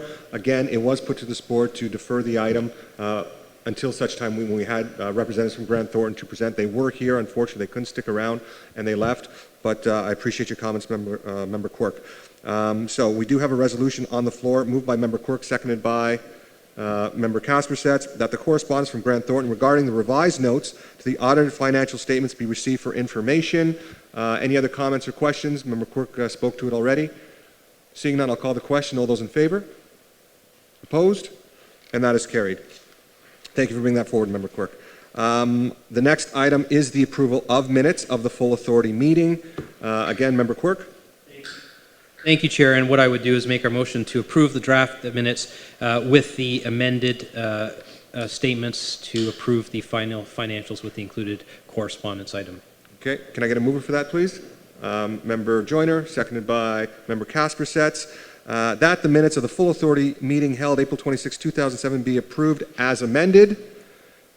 All those in favor? Opposed? And that's carried. Any business arising from the minutes? Member Campion.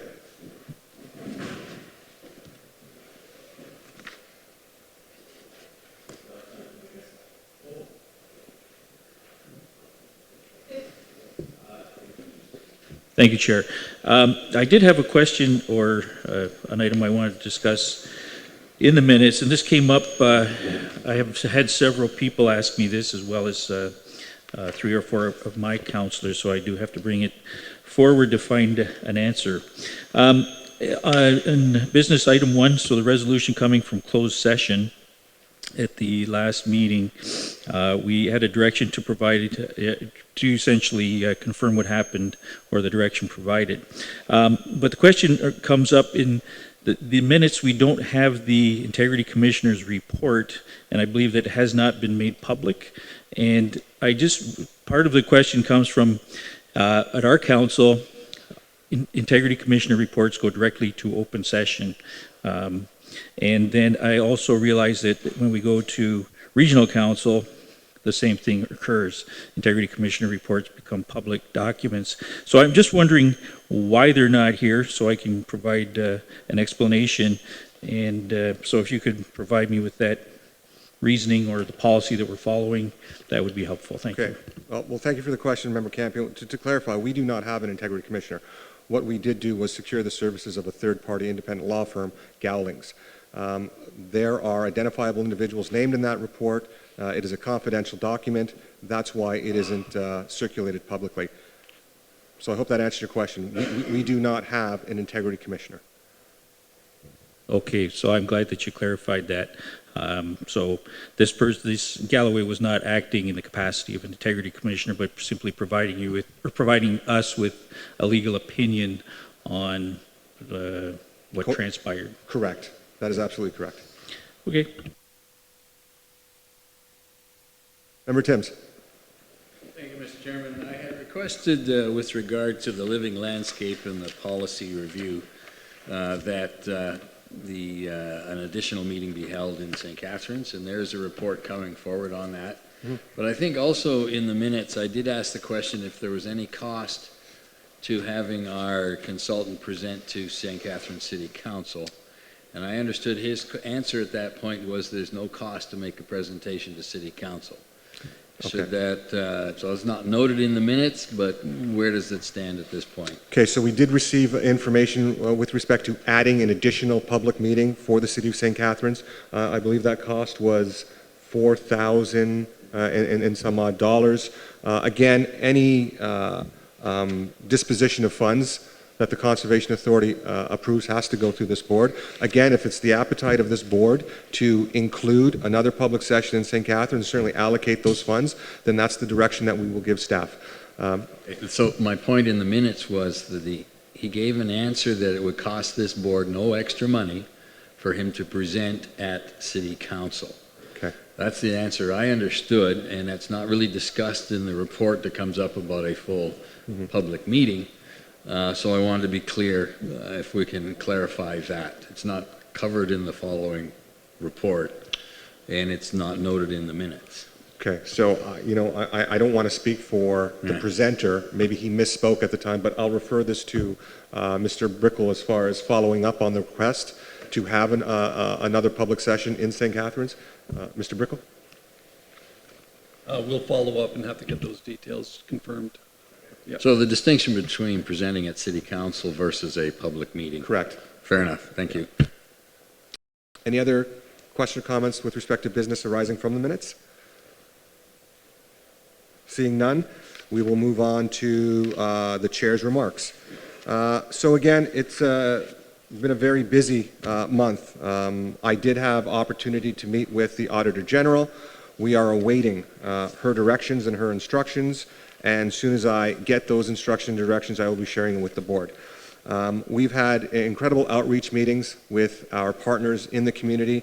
We've met with close to 20 conservation authorities. We've met with Matey, and directly related from those meetings was the resolution that we presented today. So we have made a commitment to listening to our partners' voices, and we're doing that very, very actively. We've also met with area planners. We've met with mayors and CAOs, and to all the mayors and CAOs that have accepted our invitation to sit down and discuss any of those burning platform issues that your community are dealing with and how the NPCA can play a role and contribute to the success of your communities, I thank you. Moving forward, we will try to do as many outreach meetings as we possibly can, and what we're trying to do is inventory all the concerns that we're hearing. Again, we've made the commitment to be a listening authority and develop some actionable items that will come out of all these public consultation meetings. So that's where we're at right now. I'm going to leave my comments there, Again, staff have been actively busy. We saw a great presentation by Mr. Miller today. The region has experienced some very large rainfalls, which have resulted in several flood warnings being issued. Thank you to staff for putting those timely responses out into the community through either social media or through websites. But again, it's important that we make sure that we put the message out there that a body of water that's moving is a dangerous situation, and all we have to do is look to our neighbors and our friends in Quebec to understand those challenges. So thank you to our staff for making sure that that information is conveyed. That's all I have, but I did get some information to Member Tim's question with respect to how many other conservation authorities have a community liaison advisory committee. And again, some of the outreach that we've had is to identify where we can develop better relationships and identify sector partnerships. We did that today with Matey Nation. So right now, there is only one conservation authority that has a community advisory liaison committee other than the Niagara region, and that is South Nation. There is no other conservation authority that has the CLAC. So again, I consider us leaders in that regard in making sure that we're engaging our partners. So I hope that answers your question. Moving forward, I'm hoping that all 36 conservation authorities will take the lead of the Niagara Peninsula Conservation Authority and develop a CLAC committee of their own. Any questions or comments for the chair? Seeing none, I'll turn the floor over to our acting CEO, Mark. Thank you, Mr. Chair. And I asked for the board's indulgence. My comments will probably take about 7 to 8 minutes. Up until now, it has not been my role to speak on behalf of the NPCA, but at least for today it is. Let me read to you a portion of the first email I sent to all staff upon being appointed acting CAO. Good morning, everyone. Happy Friday. Today, like every day, is a very special day. All we have to do is seize the opportunity that each day brings us. Today, we can bring forth kindness, compassion, empathy, understanding, and positivity. Or we can bring forth things like fear, anxiety, selfishness, and negativity. The choice lies within each and every one of us. I remember my first day at NPCA. How proud I was coming to work for this great organization, a place where we strive to make the world a better place every day. I quickly came to appreciate the extraordinary people that make up this organization. Their intellect, their passion, and their commitment from the front lines of the organization all the way up to the board. How lucky are we? None of this is said to negate or diminish the challenge encountered along the way, but rather to remind us all that we have a greater purpose to serve. The Conservation Authorities Act is a great piece of legislation. It recognizes that the province of Ontario is a truly unique place with an abundance of fresh water, unlike most parts of the world. It recognizes that water is a precious resource and that we collectively share a responsibility to protect this resource and manage it wisely, to ensure that future generations will continue to enjoy all of the benefits of our fresh water supply. It also recognizes that water serves as a powerful force of nature, and as such needs to be respected, as we saw earlier today. Finally, it recognizes that there are significant competing needs and demands that need to be taken into account. This is where we come in. The province realized that decisions concerning the complex regulation of water could not be made by simply looking at maps. As such, conservation authorities were established to regulate the various watersheds and to take into account local circumstances and realities. An enormous public trust has been placed in this organization. The matters that we are required to deal with are often complex, and people have very strong feelings about what they should be able to do on their own land. We need to understand that. We exist to serve the public. As such, we need to be great listeners, seeking first to understand the other, second, conveying that we understand the other. When we do this, we are at our best. Again, I say, how lucky are we that we get to serve our community in such an important way. Had the staff actually respond to this email, and we replied to all, somewhere about 65% of our staff members took time to send in an email about all the positive things going on at NPCA. It was a great opening discussion and great dialogue that's ensued. Many of our staff members wrote about their appreciation for other team members and how great it is doing the work that we do. I could not agree more. Our team is fantastic. Our team members are highly intelligent, dedicated, and deeply passionate about the work they do. And so too our board members. We have a board that would be the envy of most organizations. Board members who are thoughtful, dedicated, and deeply caring of the communities from which they come. The NPCA I know is nothing like the NPCA I read about on a near daily basis. In my reply to staff, I shared, I love the work of our watershed team and the beautiful watershed we serve. I love the beautiful green frogs at Mud Lake and the salamanders at Cave Springs. I love that when we work together as a team, as we did with respect to the Cave Springs management plan, that we can produce work superior to any private consultant. I love the way that Mish and Rob and Henry interact with the public, always positive, always serving. I love our flagship properties at Balls Falls and Binbrook. I love that we have so many dedicated volunteers, more than 700. Thank you, Carrie. I love that our strategic initiatives team that we connect people with nature and conservation in so many great ways. Thank you, Brianne and Catherine and Jill and Adam and now Alicia too. I love that we have super board members who are passionate and thoughtful and so very generous with their time. I love the way our administrative staff and corporate services team support us all. I love chilling at Long Beach, and I love the perfection of Chippewa Creek as a natural campground. I love that we serve Ontario's most precious resource. I love that through our work we make the world a better place each and every day, and I love the challenges and complexity of our work. I love Kim and Renee's laughter and unabashed enthusiasm. I love the beauty of St. John's Pond. I love that we have a 90-year-old board member who is passionate and so full of energy. I love that we have staff who come to work even when the snow is deep.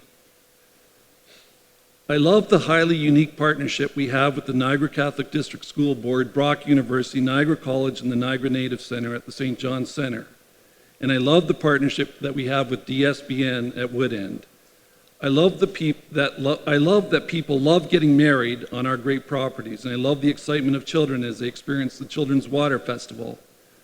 I love the Thanksgiving Festival and look forward to the Roots on the 20 event coming up May 27th and 28th. I love the spectacular views and vistas at Beamer and the Hawkwatch Festival as well. I love our Wainfleet properties, the Gord Harry Trail, the wetlands, the bog, Morgan's Point, and Long Beach, each one completely unique. I love that we participate in pre-consultation, that we understand the importance of customer service. I love that we engage the public, and I love that we are always trying to improve. This is the NPCA I know, and I invite members of the media, MPPs, and members of local councils to get to know us better. When I came to NPCA in 2014, I was surprised, if not shocked, to discover that in this organization that has been around since 1959, how lacking and outdated many of the core business and management systems were. There was no HR function, jobs were poorly defined, budgets were meaningless and highly inaccurate. There was no multi-year capital budget planning, no asset inventory, no project management framework. Poor business planning and corporate policies were incomplete and out of date. In addition, our parks and campgrounds had been seriously neglected for more than a decade. In many cases, our staff were left to work with subpar tools, machinery, technology, and other essential resources necessary to perform their jobs effectively. Thanks to a solid strategic plan and our board's commitment to implementing that plan, the NPCA that exists today is more professional, better managed, more customer and stakeholder focused, more transparent, and more accountable than ever before. In addition, we made significant investments in our parks and campgrounds with more to come. Importantly, our staff now have the tools and resources necessary to do their work. Costs have been controlled and revenues are up substantially, and we continue along the path of continuous improvement. That said, the best is still to come. Within the next few months, we will be initiating our strategic planning process. We look forward to engaging all stakeholders as we plan for our 60th anniversary and beyond. It's time for all parties to focus on the good, important, and often complex work that this organization does in service to our community and the Niagara Peninsula watershed. Work with us to create a positive future that we can all be proud of. And I do appreciate the board's willingness to listen and allow me to share those comments. We've got a lot to be proud of here, and we've got a staff that we need to be proud of. There's a great positive message, and it's not being told, and it's time that we start sharing that message. To a couple other matters, I would just quickly point out and ask Peter if he would just introduce a new staff member for us.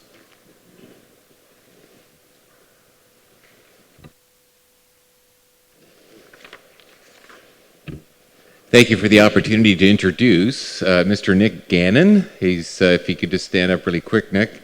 He's our newest hire. He's a compliance and enforcement officer, replacing Kiefer's role. He was born and raised just north of Kingston, holds an honors BA in environmental studies from Trent University. He has experience working with various ministries, including MNRF, MOECC, and working along with the City of Kingston as well. One iffy area is that he's a Toronto Maple Leafs fan, yeah, which I am too, actually, but which is great. He's an avid waterfowl and large game hunter, and actually his first visit to Welland was for the interview here. So we welcome Nick to the team, and great to have him on board. Thanks, Nick.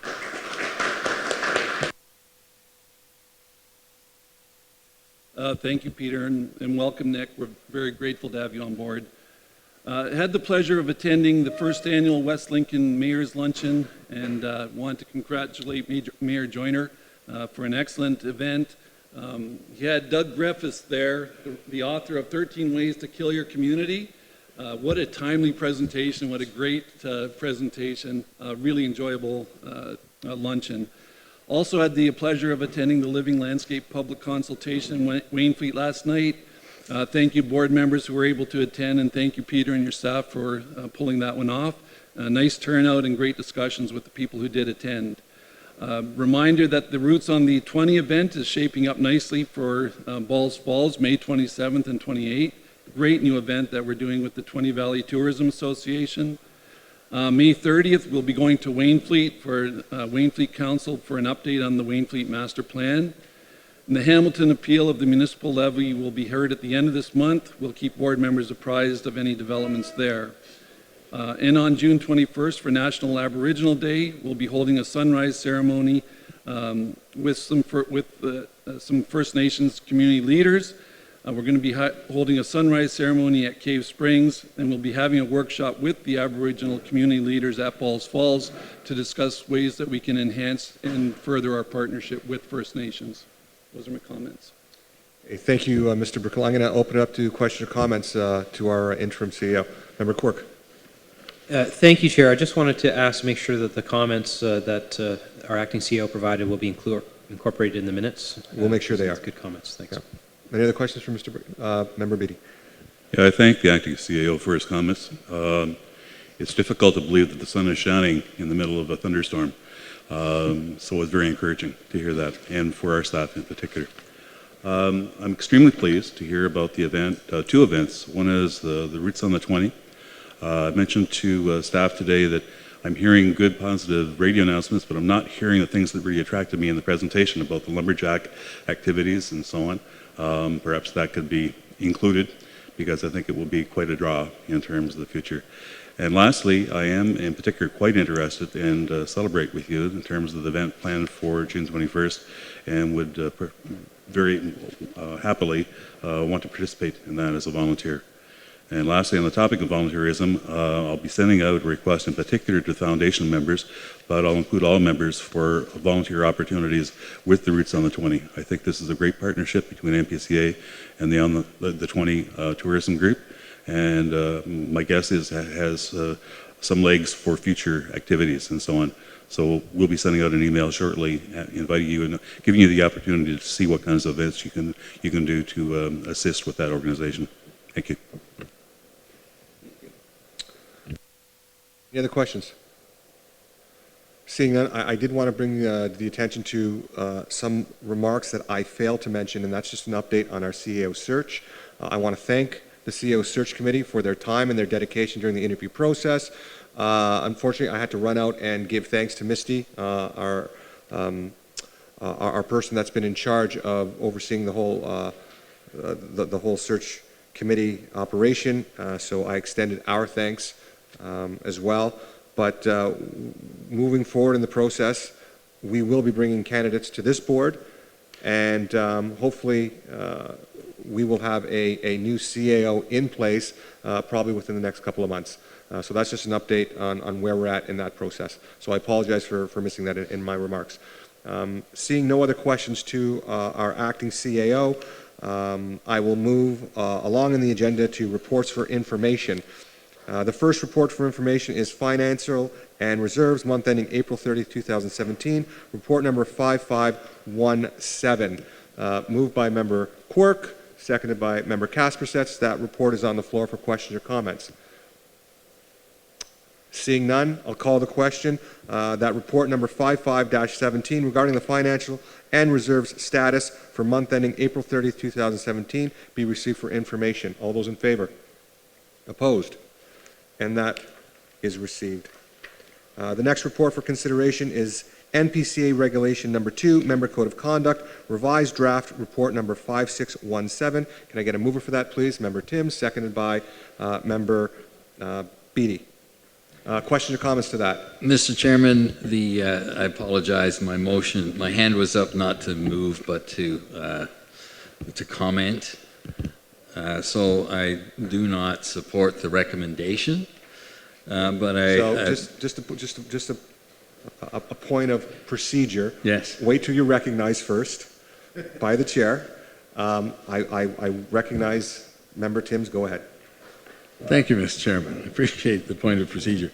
The motion that I would want to put forward is that the clauses in the recommendation be approved with the exception of clauses 4.0, 5.5, 12.2, 5.0, or 15.0, 15.2, 15.5, and I have no support for the Code of Conduct agreement. So you may rule whether that motion is in order, but I do want to recognize the work that Mr. Barrick did in researching codes of conduct from several conservation authorities. And as I understand it, the wording here, virtually all of these items are drawn from some other conservation authority's code of conduct. But I do want to register, Mr. Chairman, that I do not support those 5 clauses that are referred to. And primarily, it's 4.0 that I have difficulty with. That is the one that calls for the, how is it worded? The demonstrate unconflicted loyalty to the interests of the authority. And my concern with that is that I would want to state that my unconflicted loyalty is to the people, the region that appointed me here, and the constituents that elect me to the region. I've sat on other boards, I think it was Regional Housing was one, where the notion that you had to take off your regional councillor hat and put on the authority hat. But I did argue then, and I argue now, that I don't represent the authority, I represent the public as a board member. Much like in a corporation, the board members represent the shareholders, not the corporation. So there are a number of items in that 4.0 that I cannot subscribe to, and therefore my motion does not include that item. With regard to a couple others that I referred to, 15.0 needs a clause. This is the clause with regard to a notice of a breach. And 15.0, I think it needs a clause to cover the duty of the chair to inform the director that a complaint has been made or that a breach has been made. There are several comments, items here about how the board will be informed of the breach, and a letter to the appointing municipality in case Niagara region would be advised in a letter. But there's no clause in here that really says that the director has been informed that the chair or somebody thinks there has been a breach. So I think that's a gap in this that needs to be identified. And I guess the final point is, again, goes back to that suggestion that we may adopt a director's code of conduct agreement. And I, like most members of the board, I take an oath of office as a regional councillor, and that's the oath I live by. So I would not support this and would not sign this Director's Code of Conduct. So with that, Mr. Chairman, I'd leave it up to the rest of the board, but I'm sure there are other concerns. Okay. Well, I appreciate you bringing your concerns forward, and this is the forum to do that in. So thank you, Member Timms. Member Beatty. I didn't hear a seconder, so I would move referral. So just so we're clear, I understood that you were, leaning towards making a resolution, but I didn't quite hear one. But what I want to do is I want to hear from Member Beatty first, and then, so with all due deference. I'm going to move referral of this item to a review committee made up of 5 board members. I'm kind of comfortable with the current one. I'm not comfortable with the new one, but I think it needs to be, the current one needs to be massaged. So, and I volunteer for the committee, by the way. So I would move referral to a committee of 3 to 5 board members, and let's sit down and have a look at it. Okay, so there is no discussion on a referral. We got a seconder for Member Beatty. The motion on the floor is to refer it to a Code of Conduct Review Committee. It would be a new committee that would have to be struck. The terms of reference as far as populating the board would have to be discussed. I don't know if we can refer something to a committee that doesn't exist yet. What I want to do is deal with the idea that a committee be struck. So I'm going to hold your motion in abeyance right now until I get direction from the board in the creation of that committee. Would someone like to put that on the floor? Member Joyner? Yes? Okay. So I need someone to put that on the floor, that a committee be struck consisting of 5 members? 3? Okay. Okay. A committee be struck of 3 to 5 members. That is the motion. Do you have a seconder for that? Seconded by Member Maloney. That's on the floor right now. All those in favor of striking a committee of 3 to 5 board members to review the Code of Conduct? Okay, that's on the floor right now for question and comments. Go ahead, Member Joyner. Could we populate it right now, please? Yes. If we can get those 3 to 5 members. Okay, we can do that. Let's put it on, let's get a motion forward that we actually craft and respect the governance model right now. So that motion is on the floor right now. Committee of 3 to 5 members. All those in favor? Opposed? Okay, so we have struck a Code of Conduct Review Committee that will report to the full authority board meeting. How we populate it now, we will do through, I guess, show of hands is the simplest way. All who would like to sit on this particular committee. we're going to need some direction here. So you know what? I'm going to take them all. So we got member Beatty, member Maloney, member Beatty, member Campion, member Timms. There's our 5. Oh, sorry. Mickey, you want to go on it as well? Okay. So that means 6, I'll put my name at 7. Member Didati. And I think the chair should be a part of that as well. I will be, yeah. I sit on the same committee at the region, so I don't want to duplicate. But I think it's a good direction, and I think anyone that wants to be on it from this committee should be on it if they can make the meetings. Okay. And I want to apologize for the ad hoc way that we're doing this, but again, it seems to be the will of the board that we strike a committee, 3 to 5 members. The chair will be chairing that advisory committee. We're looking for members right now, so far we've populated it with, a show of hands again, please. So we populated with 7, Mr. Chair, so could we change that from 3 to 7, from 3 to 5? Okay, all right. Then, Mr. Chair, I'll remove my name because I just wanted to keep an odd number, so Okay, I'll remove my name too. Right now, we have a committee of 3 to 5, including the chair, myself. I will be entertaining another 4 members. Member Timms is 1. Member Beatty is 2. Member Maloney, member Beatty. 1, 2, 3, 4, and myself is 5. Okay, so duly recorded. Those, all those in favor of accepting the terms of reference and the membership of this particular committee and its mandate, which is to review the code of conduct, can I see a show of hands? Opposed? That is carried. Back to the original motion, which we put in abeyance. Member Beatty has put forward a referral motion to this committee. I will call the question. All those in favor? Opposed? And that is carried. I just want to put some timelines to it, Member Beatty, as far as it goes to this new committee that's been struck, and Beatty, my apologies.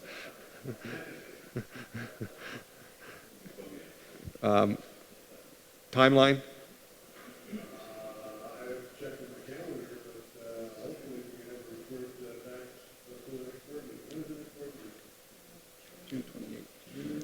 June 28th.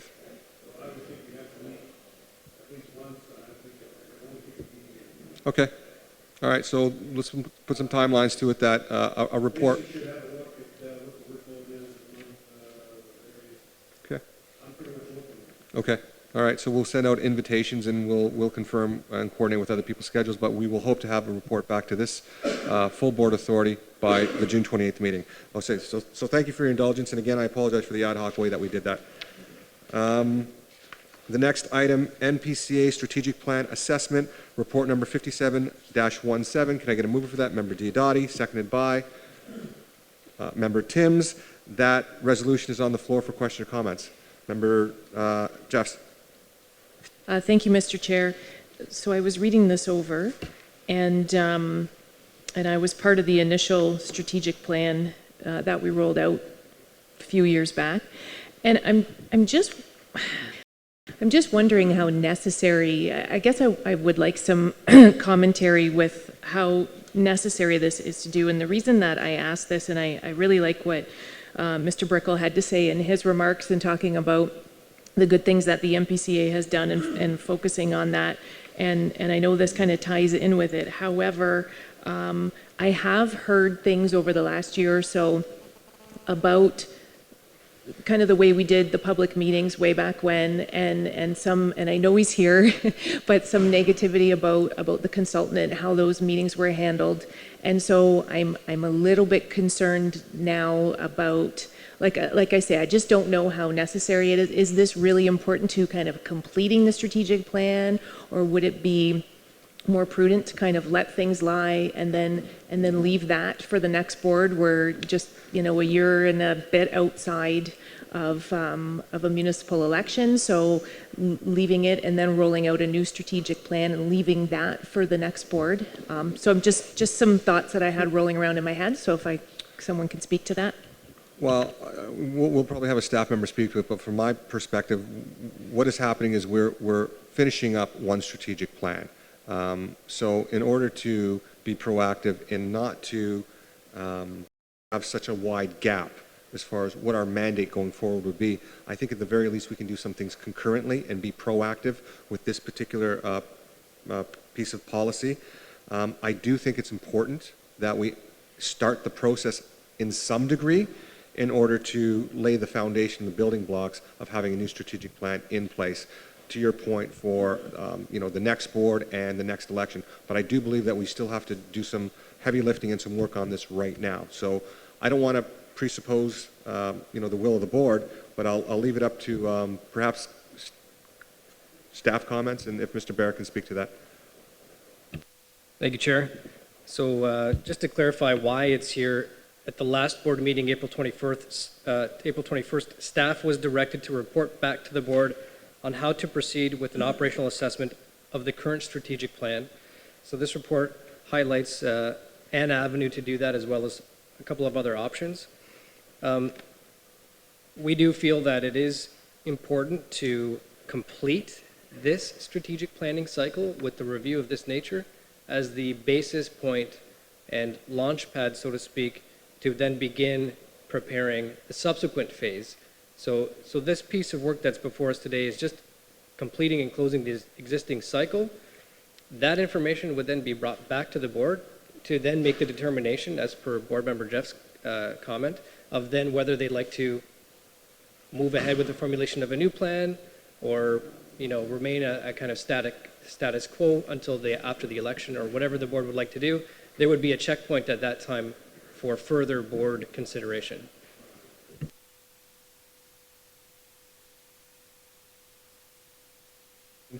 Any other question or comments with respect to this? Member Timms?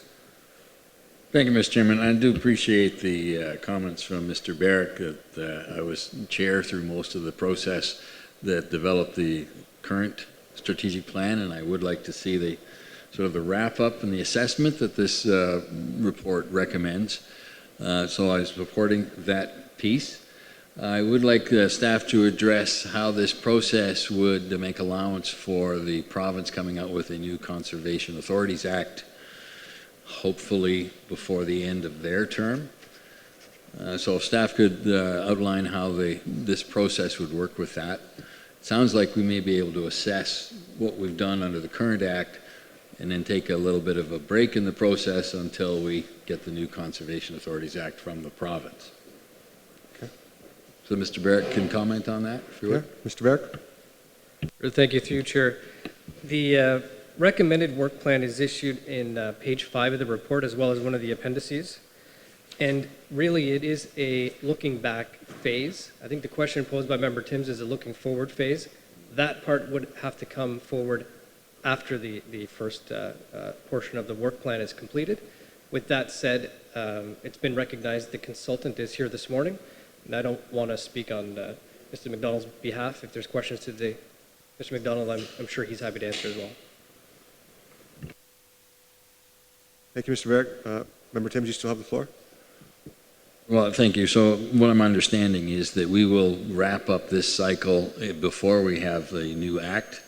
And then at that point, we'll probably take a hiatus, having considered this. And then when we launch the next plan, we'll be doing it in the context of the new act.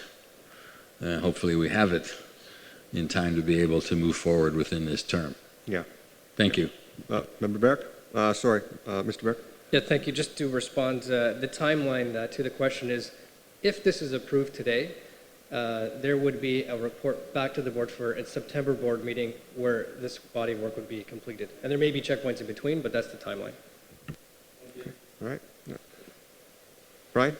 Just as a commentator in terms of having led one section of that process, I think there would be more value at this point in time to recognize and respect that the consultant was brought in to be the facilitator with the external stakeholder groups and did a very exhaustive study in terms of that. But the ownership of the plan and the development of the plan did belong to the chairs of those 5 committees. 2 of them are not currently connected with the board, but are readily available and would be able to, I think, give a perspective. One is the former CAO and one is Councillor Maves, in terms of where we are. I would appreciate that in-house step, first of all. I know in particular with the section that I had, much has been accomplished. The last stage of it was a recommendation that we have regular presentations from members of this authority to local councils. I think the past 6 months' activity shows me very clearly that local councils need some education in terms of their relationship to the Conservation Authority and what indeed the mandate and the various sources of mandate changing sources. So for me, an in-house review would be valuable. One big chunk, I think we reported some time ago that 87% of the objectives were already accomplished, and we're in the final stretch. A big chunk of that final stretch is what's going on right now in living landscape. So those public consultations are underway. Why not? Let's see that through to completion.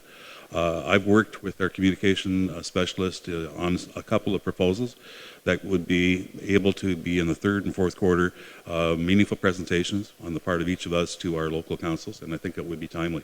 So for me, I'm not in support of this report the way it is right now, but I would be in support of an informal involvement of the key leaders of the 5 divisions, the last time around, with senior staff in terms of where we're at and ensure that we do achieve sometime in this particular year 100% completion of the plan.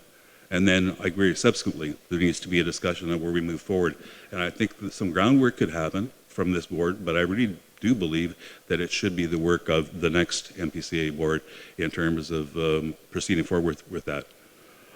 So that's my point of view. I'll not be supportive of this recommendation the way it is right now.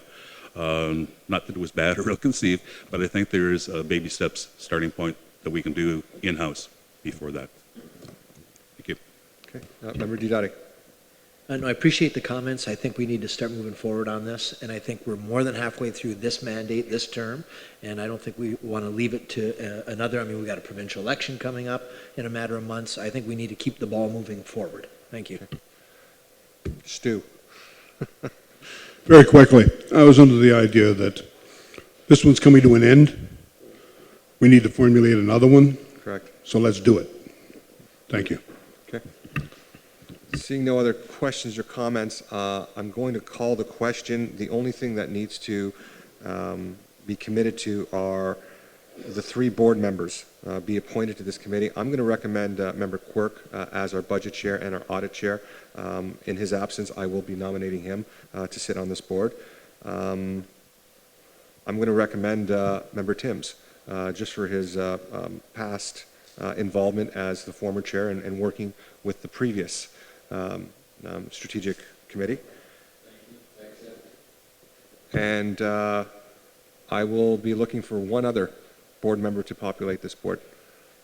Any volunteers going forward? Brian?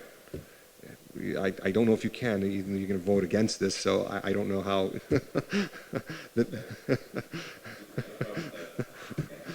You sure? I'm a little wary right now because I know you're going to be voting against this. You've already committed to voting against it, member. And that's not that we don't want your skill set and your acumen on this board, but. First part is the respect for the board. The board is willing to make a decision, and I will respect that. Okay. I've stated my individual point of view, and that the board has learned forward. Okay. Okay. So I have one member that wants to. Any other members want to sit on the board? Seeing none. Yes. With respect to the limitation of 3, I do think we need a Hamilton member on this. Well, Member Kaspersets is on it as vice chair. Automatically? Yes. Oh, yes, right. Yes. Yeah, that's fine. Okay. Yes. Member Beatty is surrendering as well, I think. Okay. Look at. So for the record then, Member Beatty, Member Timms, and Member Quirk, along with the chair and the vice chair.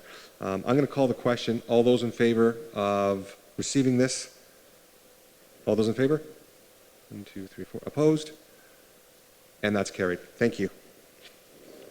The next item, Member Dart is not here, and I'd like to bring his skill set and his knowledge base forward. So I'm wondering if there's a time implication to put this off for one cycle until Member Dart has an opportunity to comment or bring forward some information for this board. So with the boards, I'll ask staff if there's a time limitation on this? There's no problem with that. Okay, so I'm going to, so move to defer it for one cycle until the next June board meeting.